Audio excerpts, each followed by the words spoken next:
meeting. We have several things that we need to talk about in executive session and then several things that don't need to be in the executive session. How would you have We can go ahead and start, sometimes it triggers the executive session, so let's start with your list. Okay. If you have some things not executive session worthy.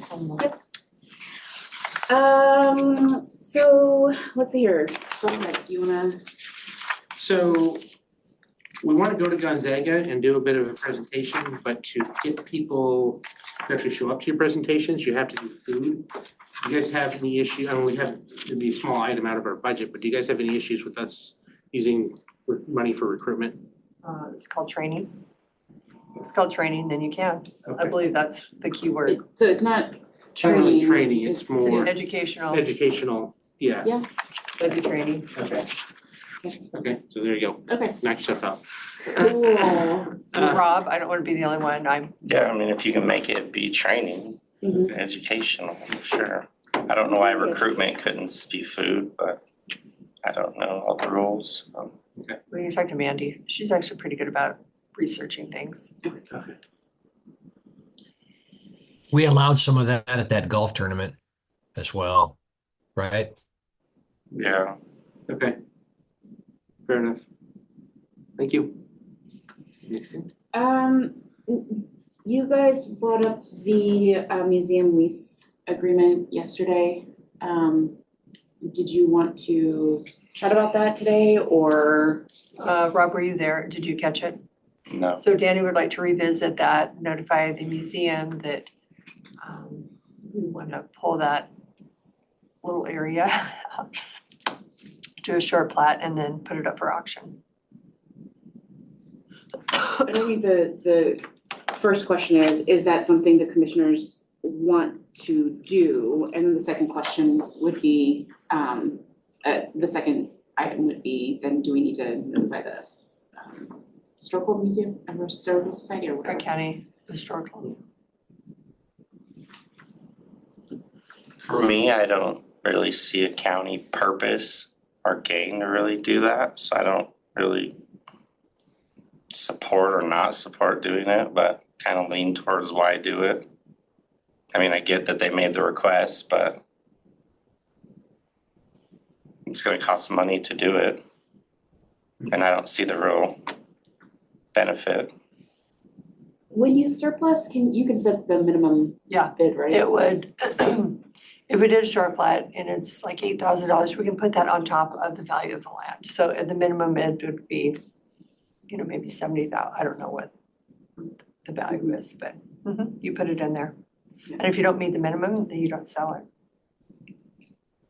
So there's that piece. Yeah, I just look at it as we have other surplus property. We've not gone through a list and said we want to sell those, so why short plat something to sell it just because a request was And Sam made? Castor was gonna go through and start kind of getting rid of some of our parcels. Daryl would be he was gonna work with Daryl, so I think there is a list out there of things that we have. Yeah, I know that. I'm just saying we haven't, so short platting a piece just because a request was made doesn't necessarily make sense to me. Well, I think it probably doesn't make I'm not sense. for or against. Church that is I'm- looking for it. Danny, I'm go not ahead. I'm not for or against this. But sometimes people asking does spur you to do things that, I mean, it's like that property out there along Road 20 that somebody asks about. We didn't ever move on that, but sometimes people ask us and then we consider it.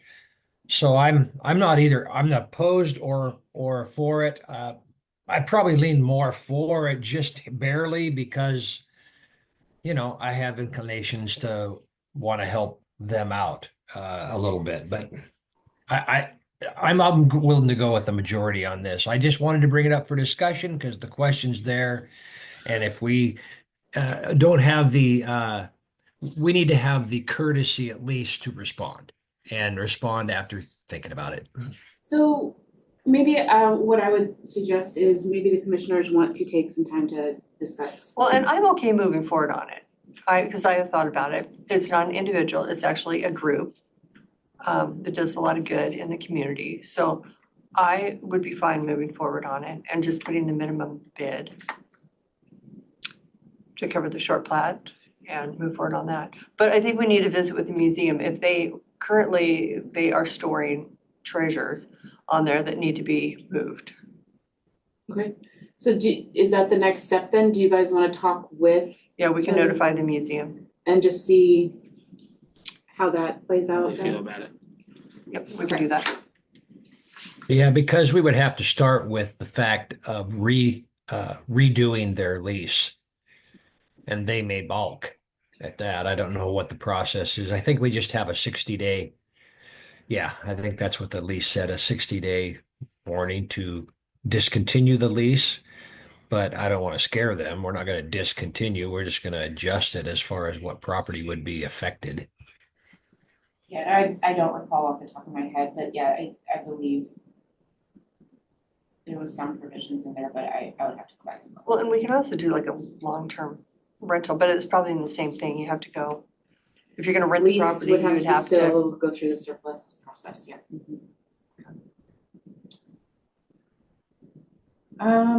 Okay, anything further on that one? Okay. The next thing I have on my list is at my community, you wanted to talk a little bit about that, contract. It was my understanding, At my community. the tourism, Oh, Advisory Caitlin, committee. okay, contract. yes. Caitlin, do you wanna join us for this one? Yeah, I'll be down in a second. Okay, at my community, client info. Truly creative.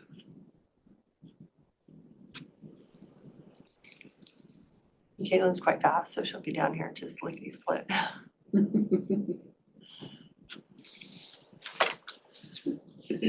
Oh, you know what? Shoot. Give me more paper. Oh, I printed something out, but forgot to bring it down, the list. Forgot to bring it Oh, down, yeah. the list. Well, do we want to do that in exec session? Yeah, but I forgot to bring it down, Okay. so. I think I pretty much know most of it. Okay. Actually, probably just part up here. Have a seat. Hello.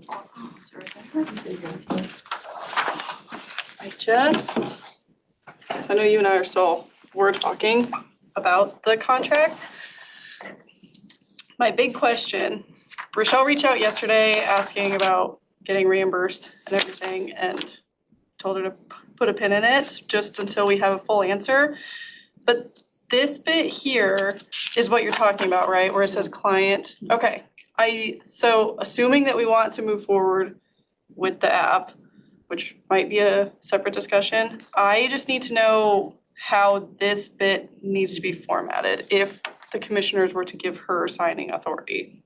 So I talked with Kevin, and I think what we would recommend at this point is leaving, as long as you guys are okay with this contract, leaving the signatory as Rochelle, as the client. Okay. But then amending her contract to specify that any contracts that she enters into on behalf of the county, if she ever leaves her position, those contracts would revert to the county. Something Okay. along those lines. Or not revert, but Remain with the county, basically. would remain with the county, yeah. So something along those lines, I think if we just amend her contract to have that understanding, Okay. it should be okay. We have the Cooley Creative contract in our office. Yes, Doesn't it expire in a couple months? I'm working on Oh, it. we have a new one? Possibly, I'm working on it. okay. So that would be my recommendation. Okay. I don't Contract? Okay. That was the question that I had, it's just about the client name. So I guess I need to ask, because she's asking about getting paid, and she's saying that it's,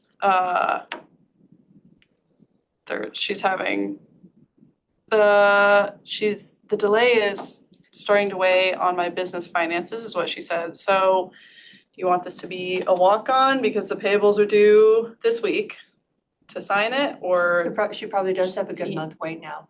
yeah, if we were to put this on consent next week, Maybe 6 weeks. at least. Okay. I'm okay if it's a walk-on. How much was it? Her reimbursement, she said 7,500, but I believe it's like 8,000.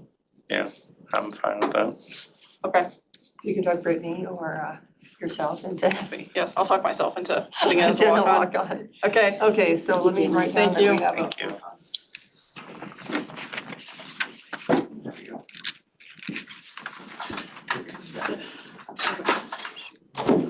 And then the next two items we will need to talk about in executive session. But before we go into executive session, do you guys have anything that you would like to talk I think it'll be covered in executive session. Okay, so it will be attorney-client, is it negotiable? What are we gonna call it? about? Litigation. Litigation, okay. So we will go in executive session from 8:42 to, how long is it gonna take? 8:55. To 8:55. And it will be litigation, RCW 4230-110-1I. Or LI. 1I. Okay,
So probably not.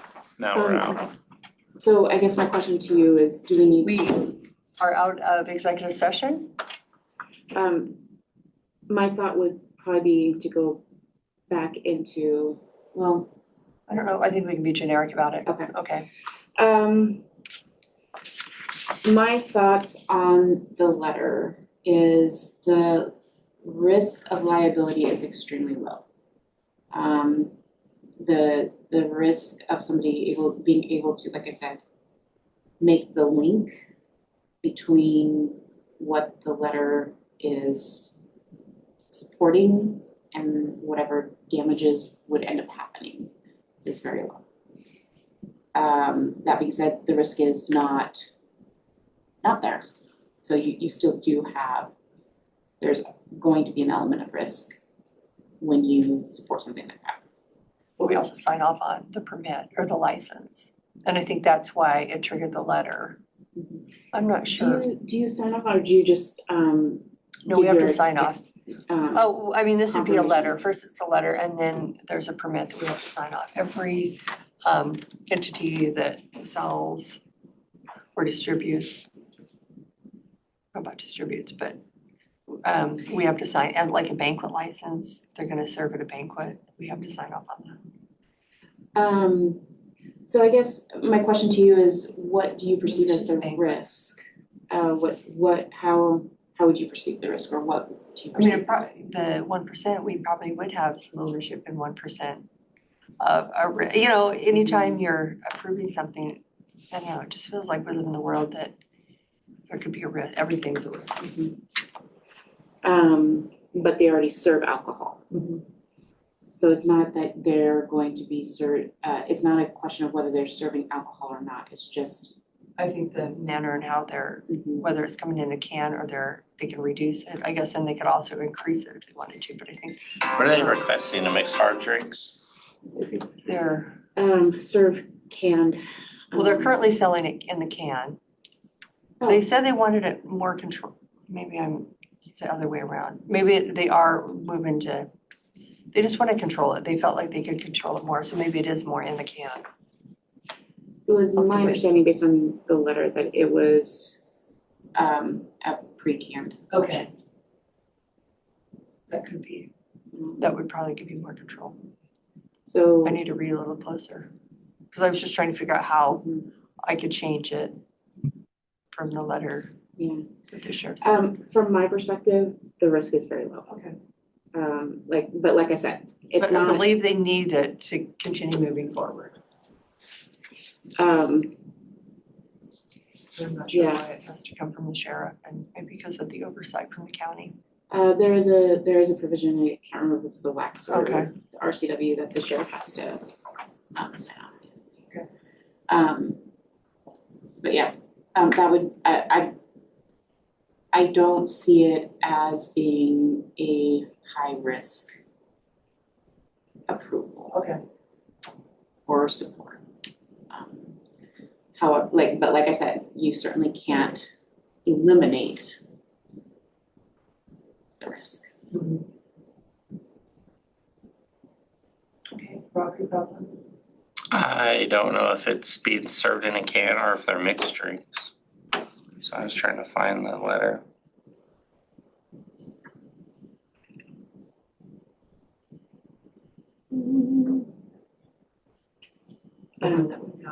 Could give you more details on it. If you want me to come down for, is your roundtable, do you have another roundtable or, At 2:00 today. yeah, if you want some more discussion, Okay. just let me know. But you would be fine if it was signed? Yeah. Okay, Or that's, like a letter in support of it. I don't have any terrible issues. I was just gonna look at the letter the sheriff sent and just change it in. In my mind, if alcohol is already being served, I don't see a huge risk of adding that. Okay. Unless you guys have a different perspective. So we get in trouble. Okay, Well, it is 9:00. Thank you, Rebecca. I think we've got Renew right outside the door. So switching And gears. before you step out of this meeting, Yes. I need to go. I need to not be in a couple of meetings here, or at least this one. If there's something in this meeting that is really urgent for me to be in the next meeting, give me a call and Okay. then I'll jump in. Well, look at you, Thank you you. guys are I didn't hear him. Did you hear me? Yeah, I heard you. So they, Okay, thank you. good morning, Rebecca, how are you? Good, how are you? They discharged them home until they can find a placement. Are you kidding me? Yeah, I'm not kidding. Like I'm just like, what?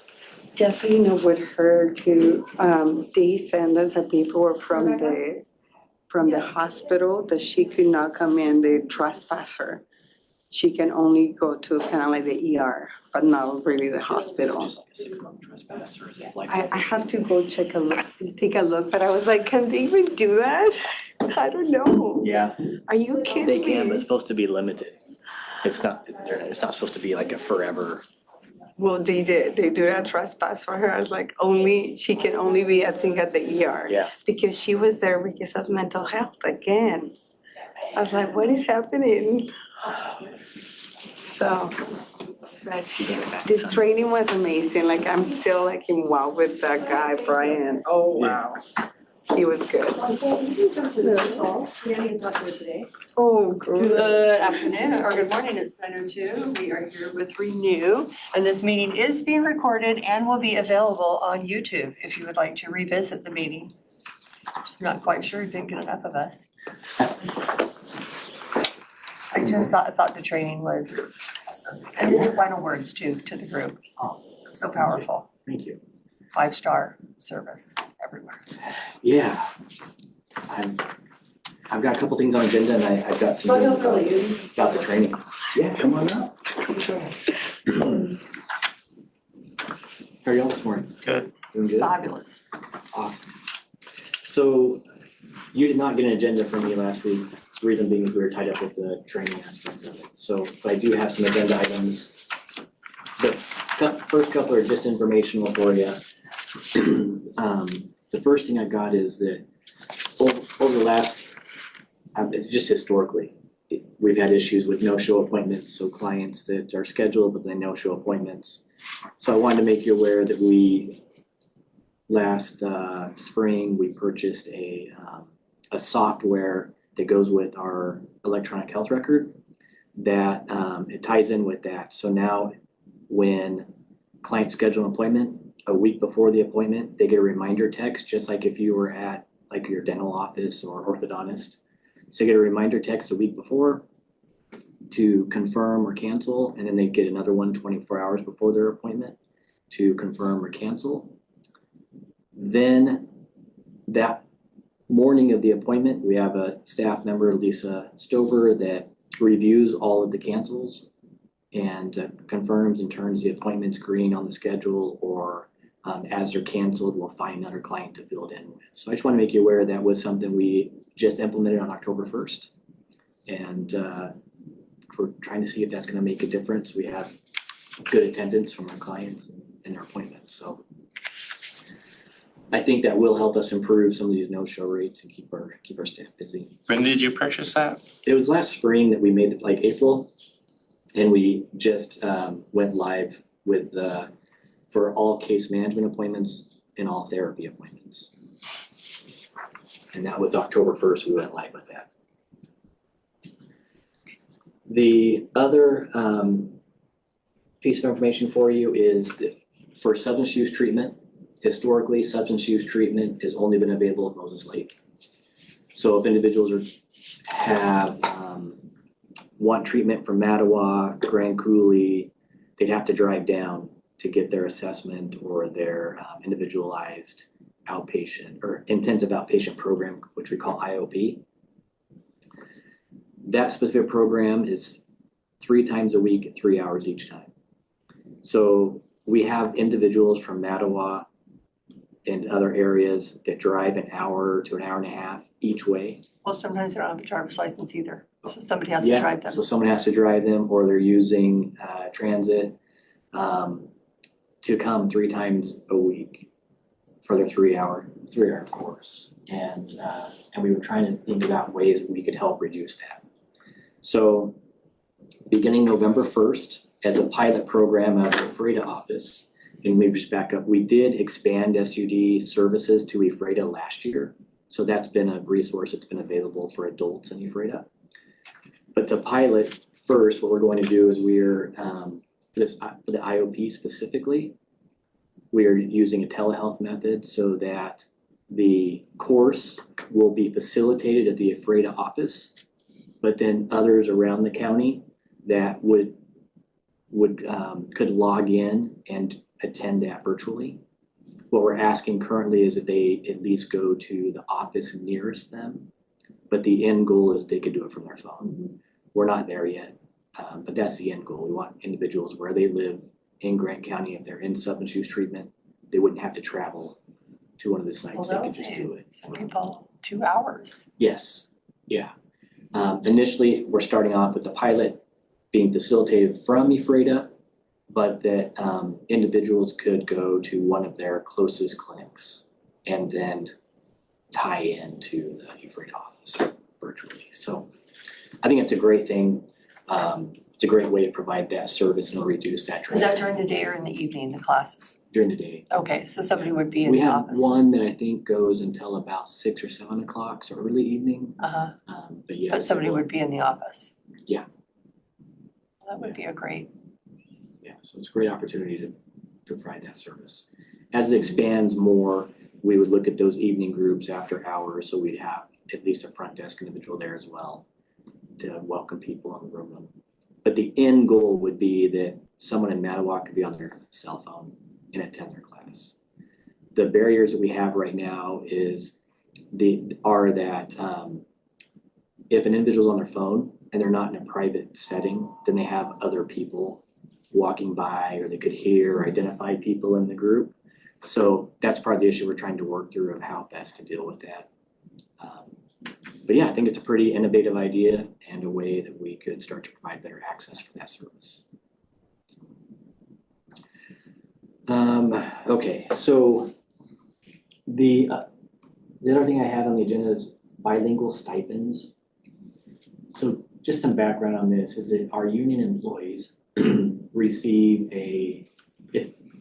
for the therapists and case managers, if they are bilingual, they receive a 2% stipend because they're going to use that language during their services. We have 2 individuals that are medical assistants that are not union.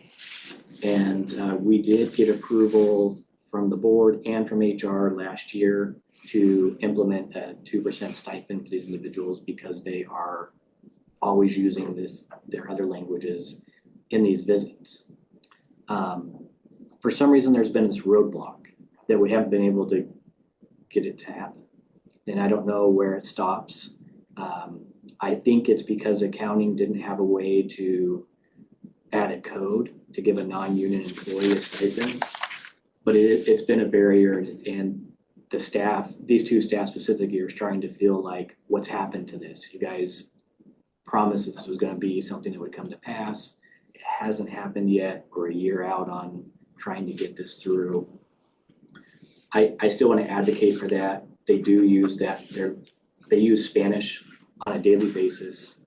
If they're to go anywhere else, they get $1 more an hour for that, or they get a stipend for it. And but that's something that I really didn't think there was a difference when you put the code in. It's more It of a might be the policy. percentage. yeah. So Oh, the 2%. it could be that could be the issue. And a workaround for that would be to change the band or create a different band, which that's also a difficult process because you don't want so many bands in there. And I don't know what that means for the other county departments, because I'm not sure that's something that's allowed in other departments. Yes, we have departments that they get a stipend. I don't know if I think it might be a flat rate, not a percentage. Right. So that's something. But if you wanna, we have a new HR director, if you wanna reach out Yes. to Oh, your HR consultant. they've been super supportive. Okay, So this has not been an issue there. It's gone through the entire process of being approved. And it's And just it somewhere stops stopped in yes. accounting? Yes. Did you ask if it was percentage issue? Because 'Cause I know it's a Decorah thought it was dollar percentage issue. and she thought it was that the accounting team didn't have a way to give a non-union employee a stipend. Well, So that was. they can, I'm sure if there's an approval, if they've seen the approval, that they can do it, but I would go, you could probably go up and talk to Rachel or call her. Yeah. But it might be a flat rate versus a percentage.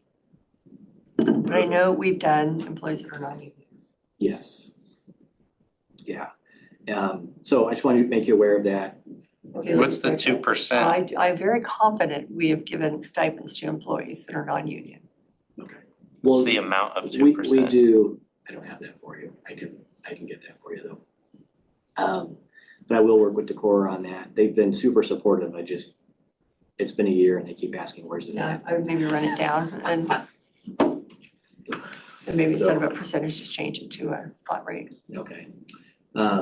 The other thing along that is that we also have staff that we want to compensate for teaching CPR,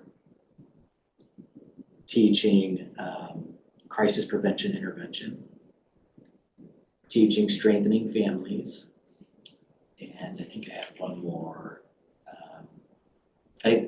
That was it. So what we do is we have staff that we send to become in the train the trainer model for CPR. So they can come back and train our staff. So we do pay for the certification to be an instructor. And then they're responsible to train all new hires and then do the renewals for all of our staff. For crisis prevention, intervention, de-escalation training, we send the group of staff to get the training and certification. They come back and train every new employee in an 8-hour course. And then they have to plan and schedule for the renewals, which is not a full 8 hour, it's like a 4-hour renewal every year. And then every 2 years is an full 8-hour renewal. And Strengthening Families is a 10-week program that we're trying to get our therapists to teach. So this is a 10-week group, it's done in the evenings. And we currently hire just seasonal employees to teach these courses, but I think to try to market our individuals that are the experts in their fields, we're trying to incentivize them to want to pick up this class and teach it over a 10-week course each spring. Those are offered in both English and Spanish. So what we have not been able to do is offer an instructor incentive compensation to do that. The barrier has been that it's during the day. And so some of the pushback has been that, well, they already get an hourly wage and they're not doing their normal function during that time. So why would we pay them an incentive to teach this course? Is the way that's the kind of the pushback I So this see. would be in the evenings. Strengthening Families is. So is this something that they could get a stipend for taking on? Yes, that's what Okay. I'm saying we could do.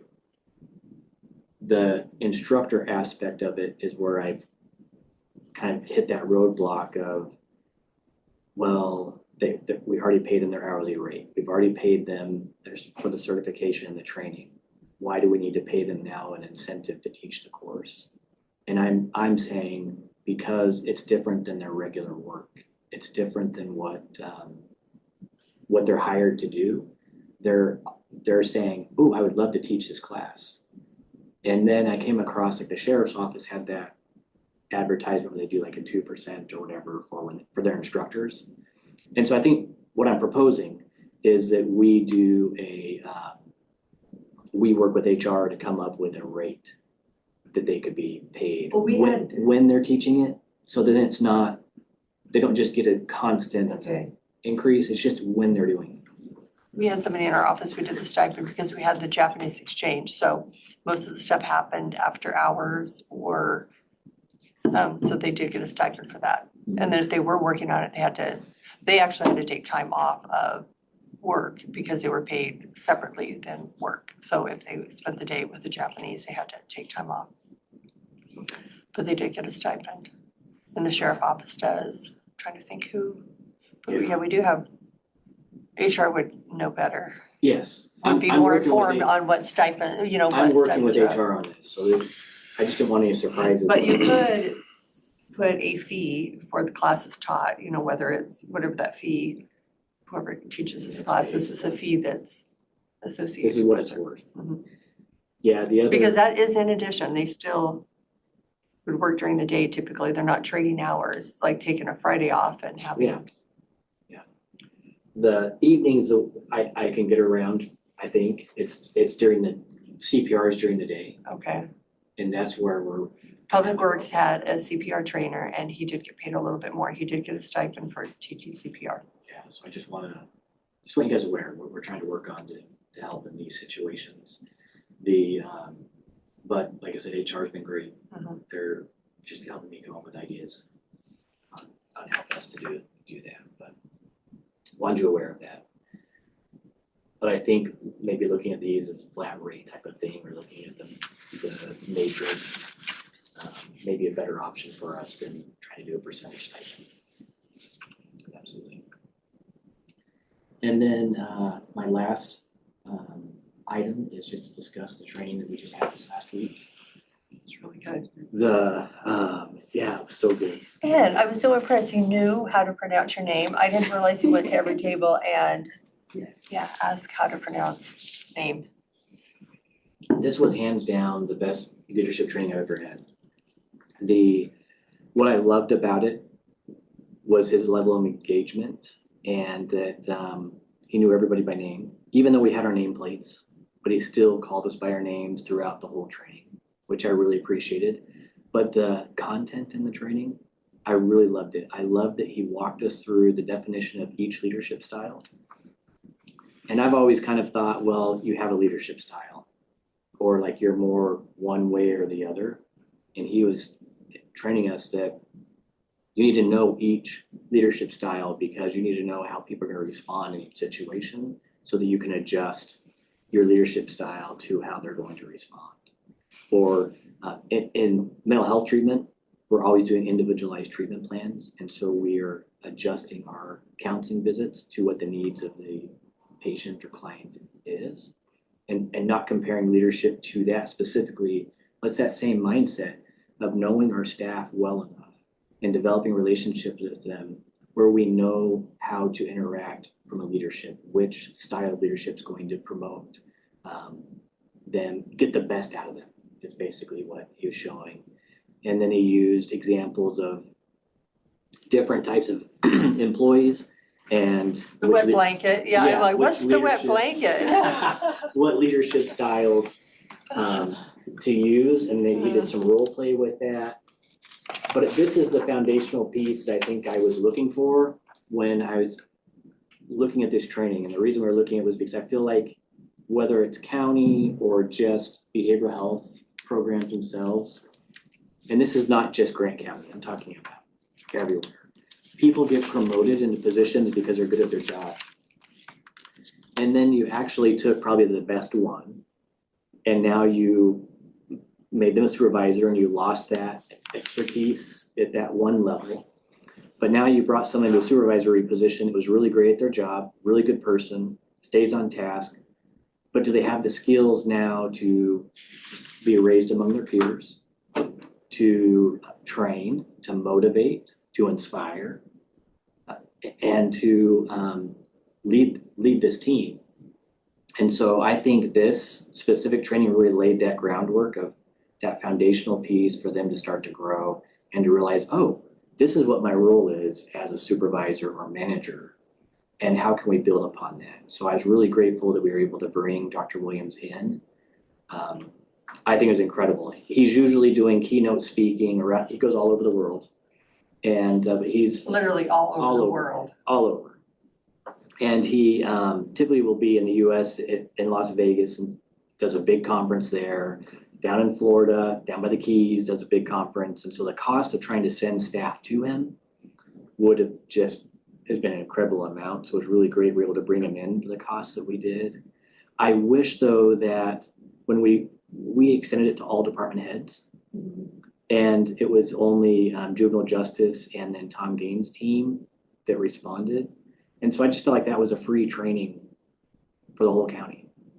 But we only had, It was, the hard part, it was kind of in our budget, in our budget updates, so not yeah, everybody's budget. but Right, we had right. several budget meetings. and I just think that I would love to have them keep coming back to the county. I'm just throwing this out. That there was also an opportunity that the county didn't have to pay for. Yeah. And he was here. And so I just think that was an awesome opportunity. I would love for him to come back, do some different things with us, which I loved. Well, So and I think you opened it up and we kind of, like they said, even though you offer training, we need to allow our employees to go and sometimes force our employees to go. yeah, You know, because they kind of get said, I'm too busy, I don't have time to go. So whatever we do, close down, like you did on Friday, close down for a couple hours and we're all going, we're all listening to this yeah. motivational, which I wasn't sure he could deliver in 2 hours what he needed to, and he did, he delivered Yeah, and inspired everybody that was sitting in there. it was really incredible. His just ability to be able to connect and really, I felt like kind of knew our staff or kind of where we were at because we provide them a lot of information just to gear up for this event on where we're at as an organization. But one thing he said is the staff were eager and they were prepared for this, which I really appreciate that because we've been doing a lot of work along the way for leadership development, strategic planning, trying to look for a direction for us to move in and what we're trying to accomplish. And he fit that framework of exactly what we were trying to do. So it worked on us perfectly. The question now for the team is how do we keep this going? And how do we take this excitement and this energy and keep that going? Because historically for the team at Renew has been that they have this great person come in. I think a few years ago they had the gal come in and talk about personalities. Oh, Wildy, Jean, Jeannie King or Jean Yeah, I can't King, remember the- Jean King or can't Jean. remember her last Yeah. name. She was a little character. She was good. And then they come in and it just kind of dies off. And so we're gonna implement a couple of things to keep things moving along. So we're doing this as a discussion. Each of our team meetings currently, we say our vision, mission, values, and then we look for a report out on where it's been observed. So every meeting we have, we're always talking about that. We're talking about the staff that we see doing these things and living out this mission, the vision, mission, values, try to make that breathing in the organization. So one idea too, Brian offered is that on a monthly basis, he can create a video that's 10 minutes long. And we do have to pay for it. But throughout the month, I would send him some things we're working on. And then, or when we've caught staff doing great service, so we can tell them about it. And then on a monthly video, he'd share that out and then use another teaching point to solidify what he taught us in the training. And so that is one thing I'm considering of extending. What does that cost? It's like, I think 400 a month is what it comes out to. But it's one way we could try to continue the excitement. Everybody loved it. But I don't want this just to die off. I don't want it to be we've run this great training. No, it was good. I mean, I have tons of, like you're GLAD. What's your GLAD? That was an acronym for what are you grateful for today? What have you learned? What have you achieved? What delighted you? And then every day look for, I mean, it's so simple. Look for a wow moment. Yeah. What was your wow moment? Yeah. What are you gonna do today to wow somebody? Is when he's But talking. now you gotta look for something like, oh dang, I gotta. Yeah. Stipends for everyone, wow. No, it's not necessarily, it wasn't, financial wasn't always, It was just a joke. it was like Yeah. recognition. And be noticed and appreciated.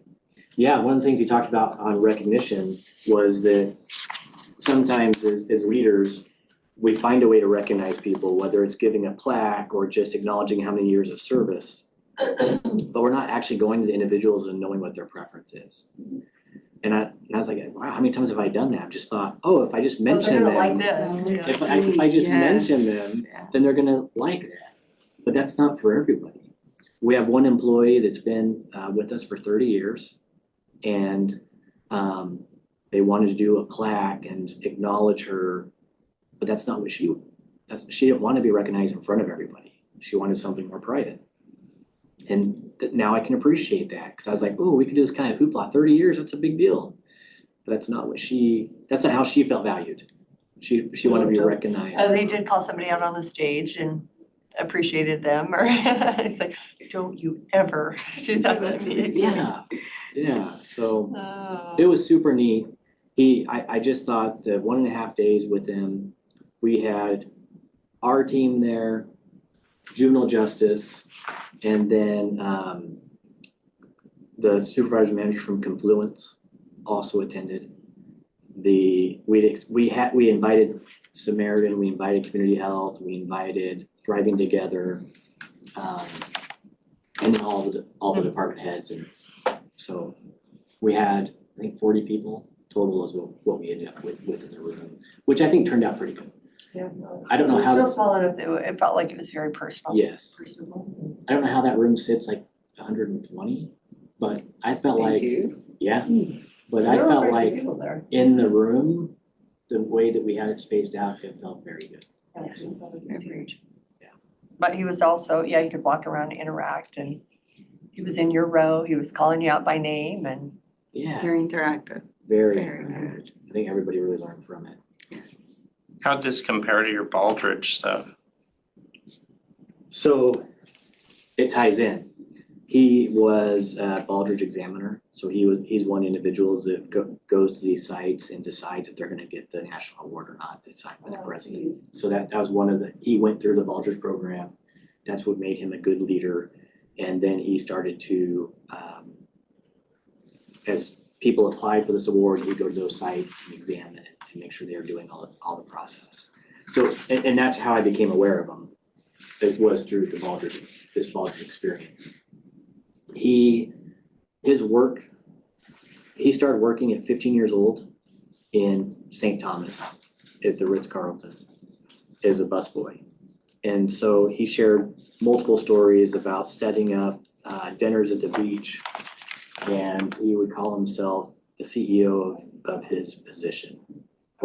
And he would say, if I was polishing silverware or I was folding towels, I was a towel ninja, is what he would say. It was very important to him. His trainer was the director of training at Buckingham Palace. So he learned from someone that did this very well. And then as he moved up in the Ritz-Carlton, he eventually became the global director of training and leadership. So obviously it's a very service-driven area, but it really goes back to training your employees, creating an environment where they can work at their best, and knowing how to adjust leadership style to the need to meet their needs as individuals. But what was impressive is service to people Yeah. where they paid, I mean, that service was expected because they paid for that service. Yeah. And it's like, why can't we offer this service to everybody instead of just the very wealthy who, we can serve others. So true. So that's the example I was using is when he would polish the silverware for the dinner, his manager would come and measure the silverware. They were 1 inch from the end of the table. And if they weren't, they had to correct it. And you had someone who literally would come around and measure. There were no menus on the tables because every plate was over $500. And he stopped and he thought, why can't everybody experience this? Why is only the rich and wealthy get to have this level of service or be treated in this way? Why can't we do that for everybody? And that's how he's kind of created this, was to start to give those leadership styles this service orientation so that everybody receives that level of service, no matter where you are, no matter what, if you're education, if you're manufacturing, if you're healthcare, trying to instill these values in everybody. And ultimately, it really just comes down to everybody being at their best. Whether you're at the front desk, whether you're a therapist, whether you're working on juvenile justice, doing it the best that And I think as leaders, it's up to us to create an environment where people can be at their best. I hope we always do that. We try. Yeah, give us things to strive for, so I love Yeah, it was good. it. That's all I've got for you this morning. Well, thank you. So I have talked to Gina and Decorah. I'll also mentioned it to the board about having him come Yeah, and, yeah, whatever we need to do so that we can get people to attend. So finding I would love finding a day or two that they really can. as far as closing stuff, we did have phones answered, we still But I think have that's where it was so accessibility, powerful. it still works. Everybody was expected to go Mhm. on Friday for 2 hours. Did your full staff go? Yes, everybody went. The only people that did not go is because if they're on like annual leave, so they're on vacation. They had less than 40? But oh, No, that was leadership. the leadership. We And had then we had about Friday- 120 Okay, okay, at the full. City of Moses Lake in Yeah. their auditorium. gotcha. Yeah, we had everybody there.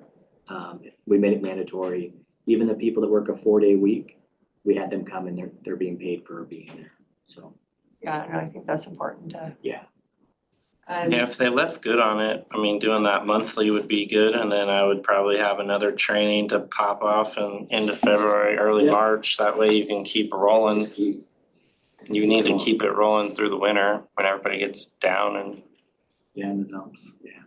Anyhow, it was just terrific. So I really appreciated your support in bringing that in, and I hope it's something we can continue throughout the I county. think it is too. It's really good. Through this Baldrige experience also, I've learned about, there are also communities of excellence. So now counties are going through this Baldrige process so that they can start to develop the county as a business that's striving for excellence, but it's called communities of excellence. And anyhow, that's something else I've learned about too through this process. It's not just business. Now county governments are starting to go through these trainings and be acknowledged for their service and their quality throughout the county. So super neat.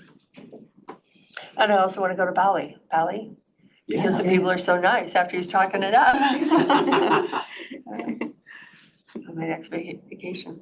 Well, thank you, and thank you for the opportunity to attend, extending the invitation. It was really good, really powerful. You guys have questions for me or things you need? Any way I can support that? and I'll look into my questions on how the sheriff's doing their stuff, how Public Works did their CPR, Yeah, because I would like to know the difference. I appreciate that. It works better for us because if we don't do that, then we have to hire someone outside. Yeah, but we had a training. It's a percentage issue versus a dollar issue. Why you don't know that is confusing to me. Well, it's sometimes I'm using the right language, right? Yeah. Sometimes if I say stipend, or if I say incentive, then that's, oh, we don't do incentives. Or if I say stipend, Rather than just helping you do what you need to do. Okay, so we meet with HR at 1 o'clock, so we can ask. Okay, well, it is 9:33. We are in recess until 10 o'clock when we meet with Whitehall. I got you. I know.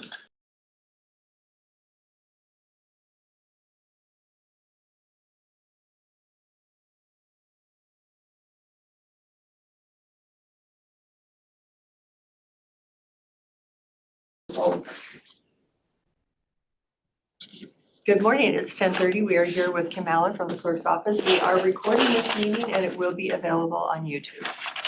If you want to revisit the meeting. I did not have any topics for my agenda. I just had a couple brief questions. I was just curious how the 2025 budget is looking Over. over. It's looking over.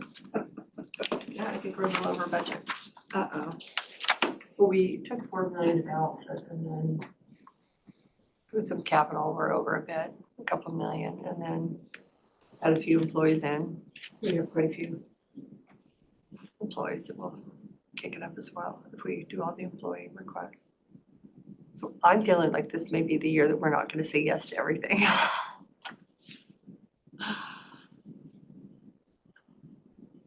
Still a lot of employee shorts though too. So I what? Short staff in a lot of places, which obviously keeps the budget lower. But yeah, we haven't really started cutting down, and it's hard to cut a budget down in October. We did assign in our capital, because we kind of moved our capital so I could go to training, and Danny had something else, kind of assigned, you know, whether it's law and justice, REIT 1, REIT 2. We did not do any cutting of the budget. You know, we just tried to assign it so we would look to see the impact in current expense. And I was talking to Jim at the fairgrounds because he was a little concerned that it's like the only thing we did on your budget, we did an addition, and I think it was a path, an ADA path, but we did not cut anything. We were just trying to Just putting it in balance it the, out, see where it would shake out. Not too bad. No, we'll see, but we'll see. And I don't think we really got, I felt like we didn't get strong numbers, so Mandy was gonna work on the budget, so I think we'll have some. And then the carryover, if we have some carryover from this year, the reserve, if we don't spend everything, because our expenses are down. So that's always good, but sometimes at the very end, then you have a big purchase. Anything new and exciting going on? I went to a training, a manager skills workshop, we're trying to renew had it, put it on. So we'd like to welcome Brian back next year, hopefully it's next year, do a training for all of Grant County. Who was it? Brian Williams. He does a lot of trainings, like in Las Vegas, like a large one, he'll have it in Las Vegas, so they'll actually hired him to come put one on, and he was White Hill, I think it was White Hill said it was the best training they could do, and I would probably agree. Oh. Dr. Brian Williams, is that? It's just really good.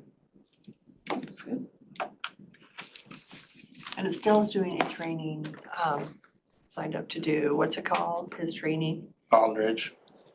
And he met him through that. And then Delos also did an assessment kind of, and Carol kind of recommended the speaker as well. And it was in college, so it was really good. So would love to have him come. Was it just for their management? So they did team? the management team on Wednesday, Thursday. So I don't know if it was all day Wednesday. I didn't make that one. And the Thursday it was just a half a day on Thursday. And then Friday it was everybody. Oh. So they just, and that's what I was kind of like, I'll go to it even though I don't know what they're gonna, but he just kind of was very inspirational. Like you are the CEO of whatever little job that you're doing, you're the CEO of that segment of your job and do it well. And he worked at the Ritz-Carlton, you know, just delivering service to, you know, 5-star quality to those that come and expect and pay for it. And why are we not delivering 5-star quality to those that we serve on a regular basis? It's hard, we all get in our little ruts and routines and we forget that, you know, like for my office, it's not just serving the public, but it's serving the prosecutor's office and the public defense office and the judges. And, you know, we serve more people than just the public. And, you know, taking a step back as well, thinking about that and how can we serve those places better. So. Well, he even mentioned that when he started the kitchen was a mess at one of the restaurants that he was working at. The kitchen was a mess, but everything was perfect out in the dining room. So he went and just got a label machine and labeled everything. He says, and I've gone back and they still have the same labels, but, you know, kind of organizing too, you know, whatever you need to do to deliver that service. Organizing, but it was kind of funny. This is a day I missed, but so they just had like handling problems and conflict, managing difficult people. Just talks about the personalities of Volcano, the internal complainer, the silent sufferer, the wet blanket, the bulldozer, the wheeler dealer, the know-it-all, the fence setter. And then it's just, and it talks you approach to the discussion, you know, kind of like how they're gonna be, how you approach them or how you get them to work with you. And, you know. So it just kind of gives you like, Which one were you? I actually didn't take this one. Oh, yeah, it's, I would imagine it's a test. I wanna know what I am. No, I think it's just dealing with people.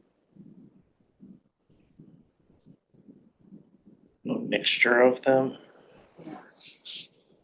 You know, probably. It's like usually when you do those, you've got like one dominant. I'm probably character, not a fence sitter and only then for a one week. that's Like, let me think of secondary. Yeah, but I probably would be like a fence sitter for a week. I'm like, okay, let me think about it, because I've never thought about this scenario, you know.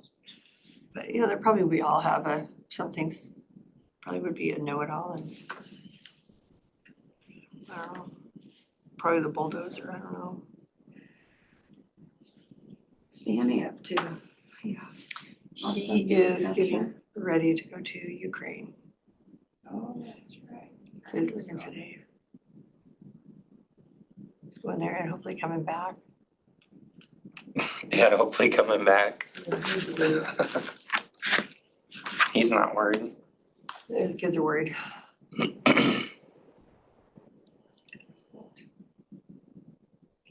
He's ready for an adventure. I think the school, like 30 years ago, they're having like an anniversary, kind of a monastery school that they put in.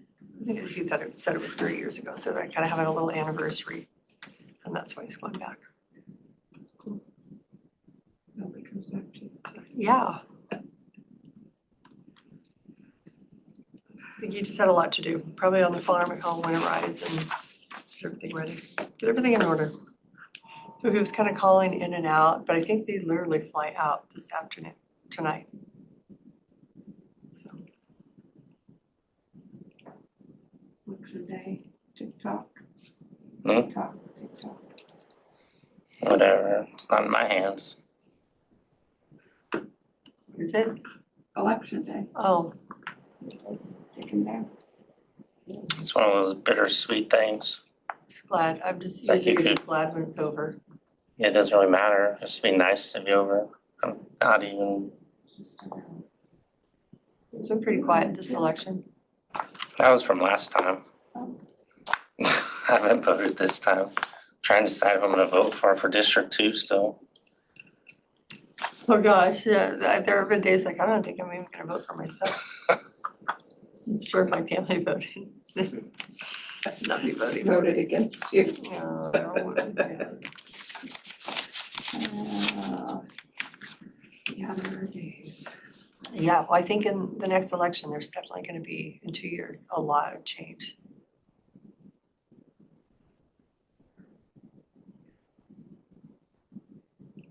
So the transition is coming. It's gonna be a scary one too, though. Because the jail payments will be full go at that time. It'll be interesting. Yeah. Get a swarm of bad ones. Jail should be open by then too. Yeah, exactly. Big old mortgage payment, here you go. Yep, see you with the new treasurer. Yeah, I'll believe that when I see Yeah. They need to get elected this year so they can learn the system over the next 2. Well, we talked if Daryl left, he may have to be hired on to, just with the investment, because he does things that most treasurers do not do. So we may have to, but I know Richard Stevens, like, we may have to hire Daryl if he doesn't run, if he loses. We're gonna have to hire him at least to train the next elected official, just, he does a lot. it. It's a lot of knowledge and experience. And he does keep up with the changes. Unfortunately, he does keep up with the changes that are not always met with Yeah. it's a lot of excitement. He is the longest county employee Ever? right now. February 1st, 1985. I was not even born. High school, my senior year. Been here for a couple. And Connie Wilson is number 2 longest employee. Oh, really? When did she start? She started April 1st, 1987. I was in the hospital. Okay, so 85. That'll be 40 years. He's been here 40 years then. I started here in October of 88. Oh, you must be right here then. Well, Where are you? except I was here and gone and back Oh, again. so you would have lost your origination. Did you work in the clerk's office?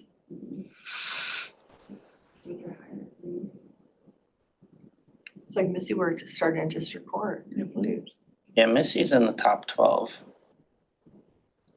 Right there. Cheryl was here last September 1st, 1991. Missy's been here that long. Mm-hmm. Wow. Michelle's up there too, right there. She started. 7/1/1992. Michelle started district court as well. Okay. Yeah, Missy, Michelle, and Cheryl, and chief deputy all worked at district court together. But then Cheryl left for Garth in his private practice for several years. And then came back. Yeah, it was Garth is here Prosecutor's office. the day of the barbecue. Yeah, Garth, what are you doing here? It looks Came for a cheeseburger. he couldn't get out of here. You probably needed a fast public enough. record. He might probably need. He was getting out of there fast. He was like, I'm getting out of here.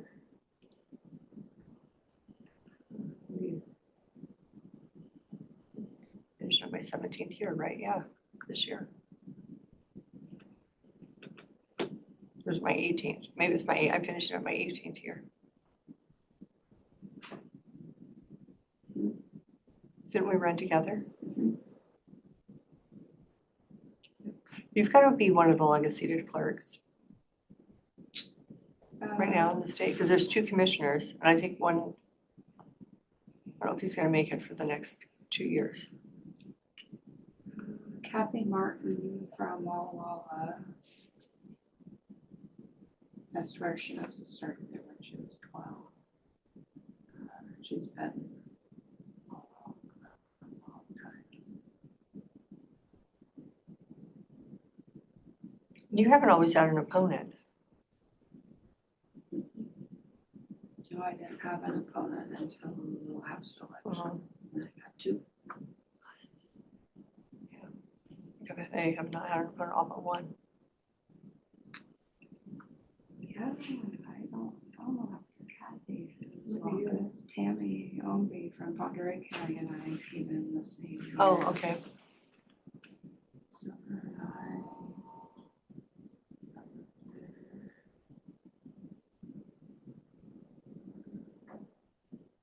Did you go to Waco? Oh, Josie Delvin and, well, Josie Cannon. I think she was there when I started, so Josie Delvin and Mike Killian, Benton Franklin, they've both been there. Did you hear Eric Johnson, he was over Wasatch, the director of Wasatch, is now the Franklin. county administrator for Franklin County. He is. Just temporary. I think he's done. Oh, Barb was going there, or she went there, or she's going there to meet with him this week or next week or last week. I think Brittany and Barb are going, maybe. I like it. So he's not doing that. No, Derek now? Young is now the new director of Derek Young. He was King County, He was Pierce. Pierce County councilman.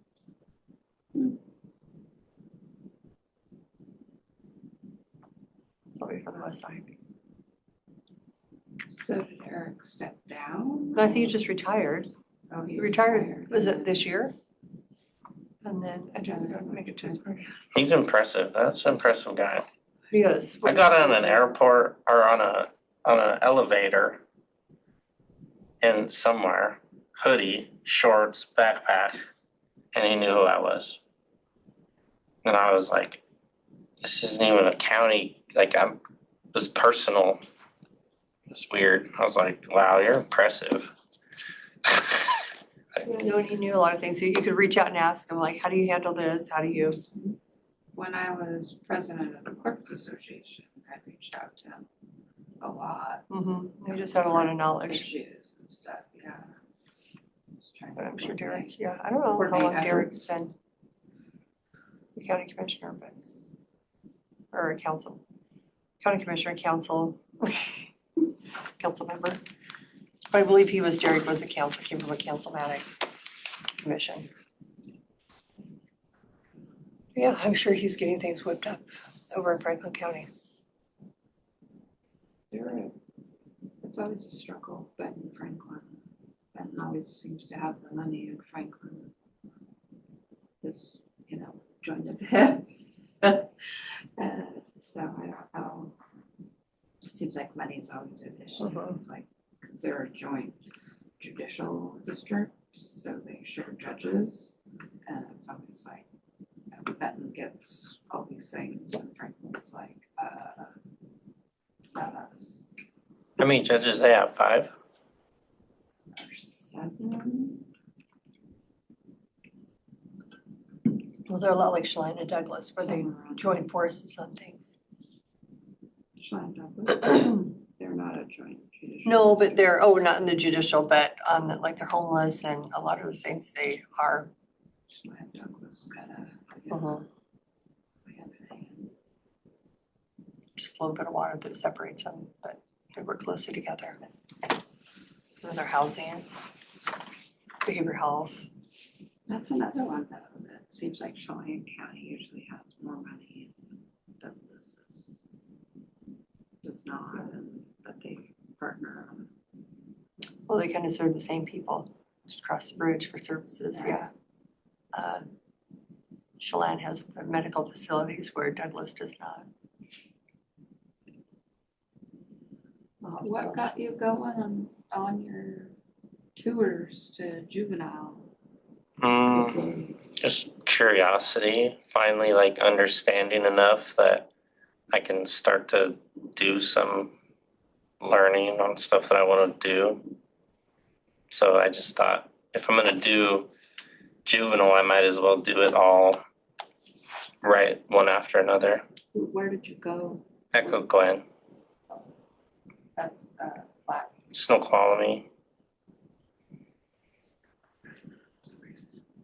Sorry. Same type of place, but yeah, it was good.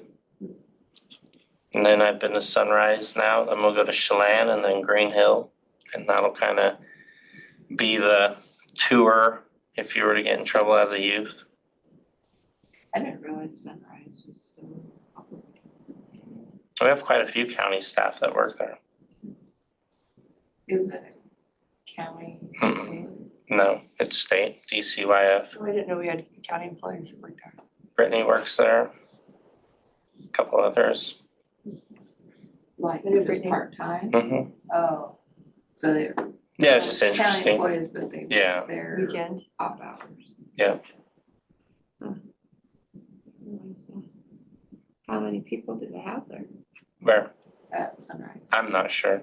Like 2010. How many, like, staff? kids? Oh, kids? I don't know, 10, 12? I think they had 12, somewhere in that area. They did a car wash fundraiser for cancer a couple weeks ago. That's when I went, because it was just open. So. So they could take your car and move it to the back of the parking lot. Then forget to return. Go ahead and move your car, thank you. Do you have anything for me? Nope, I do not. Okay, I suppose that's still about par. Okay, well, it is 10:51. We are in recess until 11 o'clock when we meet with Tom Gaines on the jail and morgue monthly update.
Good morning. It is 11 a.m. We are here with Tom Gaines for our Get monthly dizzy. jail and morgue update. And this meeting is being recorded and will be available on YouTube. So if you would like to go back and review our meeting, it's on YouTube.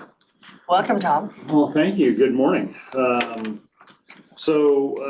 just jump right in. This is the update for the jail and the morgue, the CSHR building, and a couple of other items. And my PowerPoint is short, and I'm gonna dive into a few numbers, but it's fairly short and quite a bit more content. So to date, and there, good, it showed up. To date, the fiscal year 24 financials have been $21,197,352.26. And the total project cost so far are $23,792,162.22. Something that's become apparent is our cost per square foot is lower than the architect is seeing on current justice projects in Florida, which is a right to work state. They don't pay prevailing wage. We do, and so it should be considerably higher. The other thing that's interesting is most projects, when you figure out a per square foot price, they don't have the site development costs in there, and we do because we had to go a mile of sewer, right? Is that a pond? Yeah, I'll get to that in a second. Okay. Yeah, it's not a pond, it's an overflowing storm soil. I'll get to that in just a second. But, Waterfront property, what's that? waterfront Shit, property. waterfront property, yeah. So the site development costs are included in our price per square foot, but we're lower than you're seeing across the country. So even the steel self-fabricators mentioned that the costs are lower than he's seeing in other states too. So we're doing really good on costs. And with that, I'm gonna dive into some of the numbers. I'm gonna pop up an Excel spreadsheet that's in two different, it's gonna be kind of weird to look at, but I'll just run through the numbers and it'll make sense pretty quick. You have to remember that when we asked for two separate prices on the jail and on the Sheriff's Administration Center, that they had to create it as two separate projects, right? So the sheriff's two-story building is an alternate. So we have two different GMPs. Okay, so I'll run through these. The original GMP now on the jail, this is not, here, I'll go up here and point at it. We're not talking about the two-story Sheriff's Administration, but the original jail was $114,057,635. So that's the jail and corrections, the K-9 building, the evidence building, and all of that surrounding area. But we saved $6.5 million during the bid process. On top of that, Leidig had $2,070,000 in design contingency funds in case they had issues with the architect that they didn't use any of. So you can subtract all that, and when you subtract out the evidence storage in the K-9 building, then our total cost for the jail and the corrections area was $99 million, which comes down to $788 per square foot, which is considerably lower than Soton County paid and others, in the country. So when we jump over to the alternate side and add everything up, we take that original GMP, but we leave the K-9 and evidence storage building in there, and that becomes $105 million. The original GMP on just the two-story sheriff's building was $17,500,000, but we saved $1.87 million during the bid process. And again, another design contingency of $317,000 that Leidig didn't have to use reduced that GMP to $15,308,000. So you take the $105 million on the jail, evidence, and K-9, and you take the $15 million for the Sheriff's Administration, and that gives us a total GMP of about $120,796,000, call it $121 million. If you remember, our contract that we signed was 132. So we're down. And now I'm gonna jump into some soft costs, right? So $120,796,000 with sales tax of $9.9 million puts us at $130,000. Million. Yeah, $130 million. When we add the furniture, fixtures, and equipment, which I'll talk about in a moment, that budget is about $2.68 million, and we expect that to be lower. We've spent $1.24 million on miscellaneous stuff, right? The purchase of the land, the environmental studies, all of the building permits, all of those things that are not direct construction costs. So we're currently sitting at 134 million. CRA's contract, the architect, which is also part of the soft costs, is 9.9 million, and that will likely reduce too. So instead of being at 155 million, right now we're at about 144. And I'm hoping to drop another $600,000 and get to just 144 million even, but we'll see. So that's where we're sitting currently as of the end of September. Hopefully that all makes sense. There's a lot of numbers to go through and there's still quite a bit of crystal ball stuff in there. For example, if you look at the architect's contract, the amendment, which we have to sign, okay, that 9.9 million includes all the ad services that he does from subcontract. The civil engineer is in there. The roundabout engineer is in there. The CM consultant was in there with a budget of 64,000, but we fired that firm, so that won't be in there because there's no fee. Printing and review and all of the plan sets, 15,000, that won't be in there because we're doing everything digitally. We have to go through all of these things yet. 25,000 for the FAA consultant, but we did enough groundwork early on that when we called the FAA consultant, he said, the amount of work I have to do for you isn't worth billing, so he did the work and didn't bill.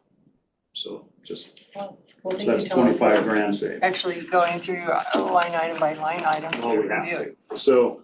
So that 9.9 million is gonna come down. Now, this amendment that we have to sign for the architect, the reason we're signing it is because his original fee was 6.84%. But that was based on the valuation of a $50 million project. As the valuation goes up, his fee percentage goes down as per the RCWs under GCCM. So his new fee is 5.5% instead of 6.84%. So his bill goes up, but we've paid him to date 6.5 million. The furniture, fixture, and equipment. Just to give you an idea of what we're having to go through here. So this is just booking, release jail administration, first floor of the sheriff's department, furniture and equipment plan. Every one of these pages is listing equipment that is just on this page right here. So do you have a program that does that? The architect has a Okay, so program, like, but how we do you- worked on it together, so we have to go through all of this. Mhm. And then I have to put together the bid document that bids all that out. Okay. So that's just that floor. We have another floor, so for the lobby and kitchen. Yes. This is just one page, luckily. But again, this is all the furniture, fixtures, and equipment just for that page. And then we have one which is pretty small, just for the housing pods. And then we have another page also for the first and second floor of the sheriff's office. Each cell, one person or two? We have single, we have dual, and we have quad cells. So it depends on what part of the section you're in. Which pod you're in? Mhm. Yeah. That way, when we have to segregate somebody for mental health purposes, they have areas that are away from the general population and they can keep them segregated and they can get time outside of the cell without having to be around everybody else. I don't remember going in any pods that were for any cells. Are they these with bunk beds? Yeah, 2 sets of bunks, yeah. I So don't remember going in one. yesterday, we did make the selection on color, so this is the overall of the entire project. So it was funny, the architect was joking. He called me up. If you remember at the groundbreaking event, we had a big picture of it and it had the mountains in the background. And he said, hey, I saved you a ton of money on excavation. I was able to get rid of those mountains at no cost. You know, and I said, well, you gave me a flipping reflection pond, right? There's no reflection pond in these plans. And when he told the program there was water, it was a storm swale, it filled it up. So that's a storm swale, it'll never be full. And we don't plan on having this grass and trees. Our landscape plan is not complete yet. We don't know what we're doing. We have some minimum amount of green space we have to have, but we don't We haven't done that yet. You don't have to do grass, you can do rock and trees. Yeah, so what you're seeing out there as you drive by is this pod up here is the pod you're seeing built, and all of the block walls that you're seeing go up, all of this area here. So there's a lot to go. They haven't started anything here yet. And I'm gonna take you through a series of pictures just to kind of show you what the finished product's gonna look like. So that's, again, ignore the Reflection pond. pond. Yeah, but that's the front of the building. A little close-up of the front. This is looking at, that's the Sally port on the back right with the big white roll-up door. That is secure parking, and this is where. The officers will be parking. Well, so this is where administration comes in. It used to be Tracy Hill. I don't know who's doing evidence now, but all of the evidence storage outside of the main building is in here. All of the refrigerator drop boxes, the evidence drop boxes, the overnight drop boxes are all in there. So that's a secure entrance. Commissioners, you do have one call-in user. Thank you. Now this is kind of an oblique view looking, northeast. We're gonna go to the opposite side of the building now. So this is a secure parking area for prosecutors, judges, attorneys. This is how EM will enter, and this is how you'll get to the first appearance room. This is the loading dock where laundry and the kitchen is, in the mechanical space, the mechanical room back there, the main chiller plant. Another view. That's looking from the back. Those are the two jail pods. Again, the one on the right is the one that you're seeing that's been built. And then again, that view from the top. So what's the middle section, the middle section? So this middle section, Admin, I mean if for I the look at jail. it this way, yeah. Jail This is the Sally operations. port.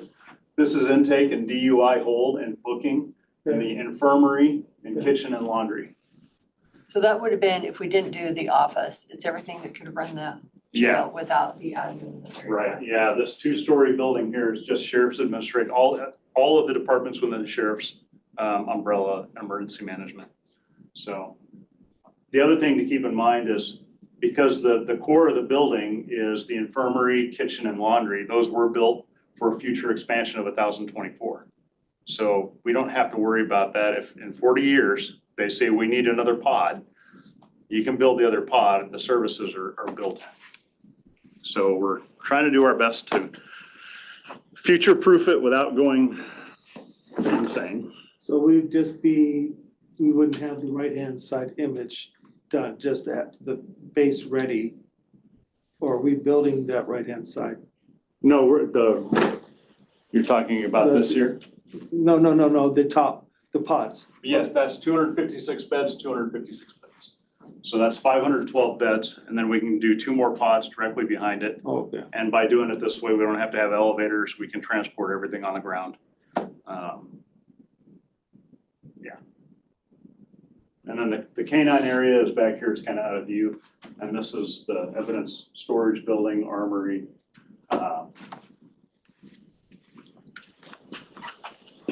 Equipment storage. Any Will their questions? boats and everything be stored Yep. here also? Yep. Okay. Yeah, so yeah, in that's that their back boats, building. their command bus, all of that is housed in there. So we won't have any external sites other than Moses Lake after Right. this is done. Right, everybody's there. Any questions on the jail? No? Darryl? This kind of, okay. So you have the total cost that plus hopefully a little bit more savings. And how much have we spent so far? You said 21 million. Oh, were you not here? 23 million. 23. So we still got 120 million to go with 70. Yeah. And then we haven't even talked about the morgue. No, we have not talked, that's next. That's next on the list. So yeah, so to date, we've spent $23,792,162. 22 million. Moving on to the morgue, so Rob and I did attend the MLSD 161 school board meeting on Thursday. They're holding public comment. Nobody commented. I was only there for about 5 minutes. Nobody spoke and then they took a break, so. And I wasn't gonna stay for the regular meeting. I didn't have any business there, so, but nobody said anything negative or positive about the sale. I spoke with Chris Reese this morning. I'm expecting the revised offer letter with the new exhibits anytime, any minute. It should be coming in, and then I'll be sending a cover letter with the offer to Mose Lake School District. And then we'll go from there. And I'd like to get with you later on and discuss some of the things we were talking about in the hallway yesterday. Okay. So that way we may have a backup plan. I also have a thing I forgot to bring down, the letter that came in the mail today regarding a lien of a subcontractor, it looks like, who's filing. Oh, so a lot of the material suppliers, things like that. Velcro. Yeah, they'll file those automatically. It's not necessarily a lien, it's just an intent to collect from companies that have large contracts. I've got about 15 of them already. Okay. And it usually comes within a week of a subcontractor signing a contract under LIDAG. So. All right. Yeah.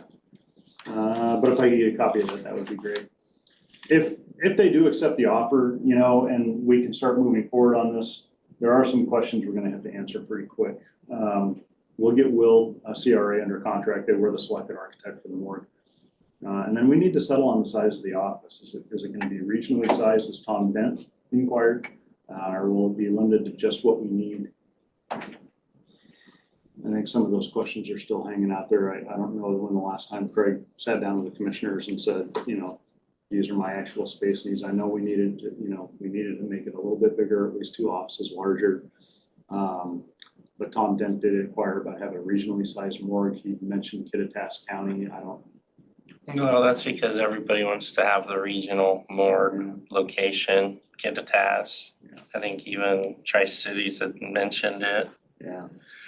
But What's your price per square foot estimate on that? Well, so the sheriff's administration is coming in at $469 per square foot. So if we go by that,